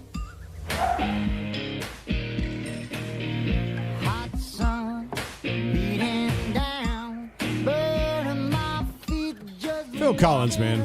Great musician. Oh, yeah. Collins is fantastic music. Yep. It's good stuff right there. What do you got on over there that I can hear? So, I almost don't know if I want to talk about this because I don't. I thought I turned the volume down. I'm sorry. I came across a story on, unfortunately, the old negative Facebook machine. I guess it's from some weeks ago, but a video of some kind of a shooting at a youth softball tournament. Oh, was kind of disturbing. Yeah. So I just quickly typed it in, and apparently it was from some weeks ago. So I don't know how I hadn't seen or heard about it before. But God dang, that's just don't need any of that. That's for sure. No. So let's do something a little bit more upbeat. Well, let's talk about training camps because it's crazy, man, that we are like literally a week away. In some cases, just a few days away from rookies reporting to some teams. Yeah. Most of the teams, it looks like somewhere around, between the 21st to 24th is when most of the rookies will report to camps. You got a couple of teams like San Francisco on the 18th of July, Seattle on the 17th of July. That's the first day that they can report to camp. And then all of the vets are in by the 28th. So, dude, like, we are 2 weeks away from fall camp starting up in the NFL. Love it. You realize that the Arizona Cardinals and Carolina Panthers will face off in the Hall of Fame game on August the 6th? Oof. That is less than a month away. Oh, yeah. It's crazy how fast it's going. Maybe a new member of your Texans team. Do I know? You may have a new member of the Texans team. No, that's not true. Look, I heard this last week at the end of the week. Teron Arnold, who is the Detroit Lions cornerback that was arrested and is out on $1 million bond for kidnapping and robbery, is talking to some teams here. And the Houston Texans were on that list. And somebody reported last week that they think that's where he's going to end up. He will not have to wear any kind of a GPS monitoring system while he's out of jail. And look, I'm going to say this again. I'm not innocent until proven guilty. I'm not going to say that this guy was guilty of any of this. It's not looking great by some of the evidence that they're releasing, but good morning. Welcome to the show. Good morning to you. Rockin' Ryan. Hey, real quick, because if you hear his testimony or his statement afterwards, he said that he was sorry and he didn't mean to do it. And so I think the prosecutors are looking at that and really heartfelt. And so they're seeing if they can give him a second chance. But yeah. I think anytime you pistol whip somebody or put a gun to their head, if you didn't mean it, if it wasn't malicious and he spoke from the heart and said, hey, he was sorry and he didn't mean it. And so I say we give the guy a chance, and I'll listen off air to your thoughts. Rock it out, guys. All right. Thanks. Appreciate it. I mean, again, I know Ryan was tongue-in-cheek right there, but that is kind of crazy. I was going to say, I would hope so. I'm sorry. I didn't mean to put this gun to your head.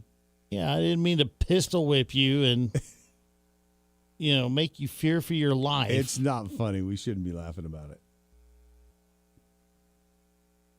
Yeah, I don't know. I'm not a big fan of this. If this is the case, listen, the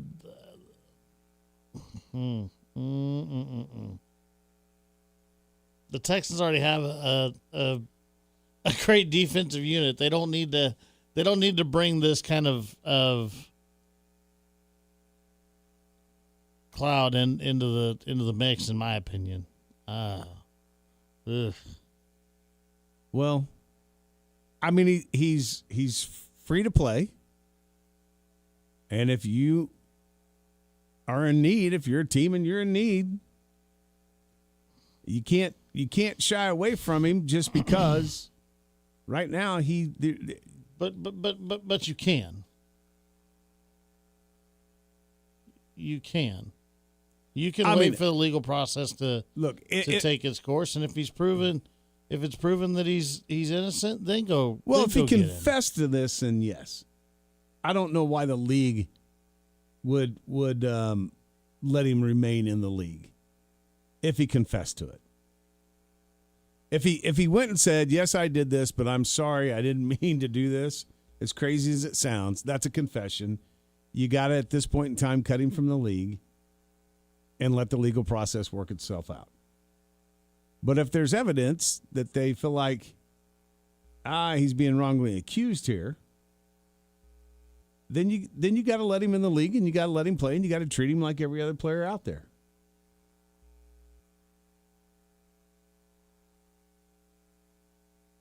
So, look, if the Texans end up with him, then in that case, you look at it as you're getting a pretty good player that got released by a team that probably really didn't want to release him, but felt like they had to.